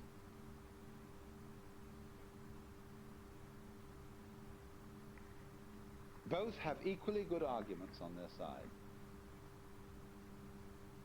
and one now wins and the other now wins. Back and forth, back and forth, back and forth. But don't be deceived.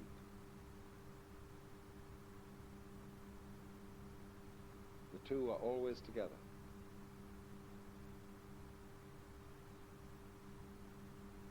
And the thing that you most fear, the awful, awful thing that could happen, think it through. What could that be? What could the very end be? What is it that you dread?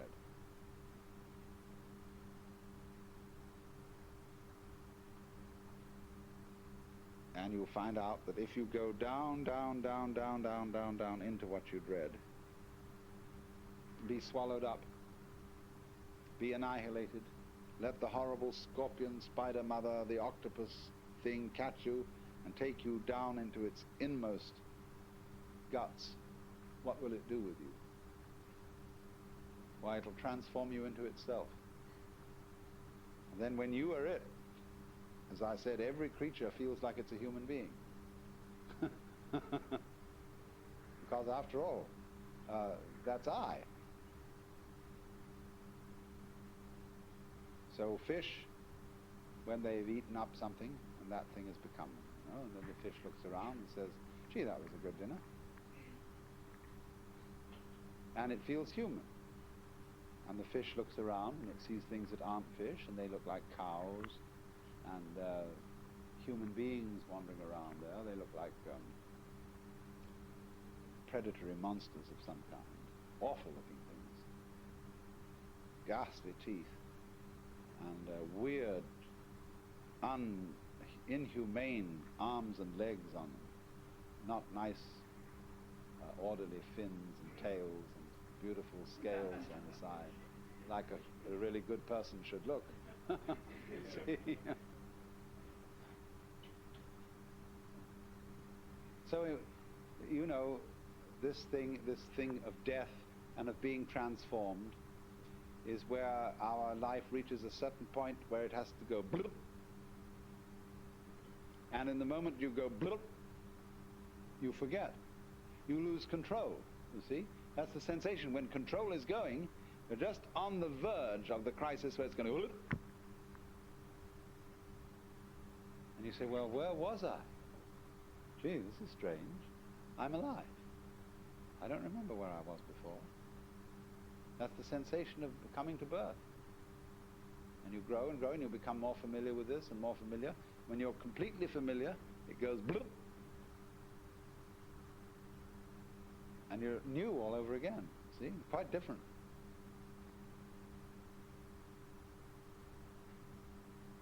We can never believe, you see, when it gets to the point where we know it's about to go blip, you never believe that it will go into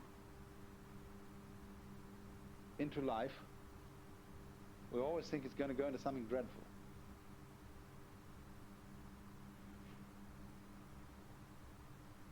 But you see, once you know, it's going to keep flipping. And the only thing is to go with that flip. See, get ready to go. Are you ready? Boop. Then you can laugh, because you know there's no way out.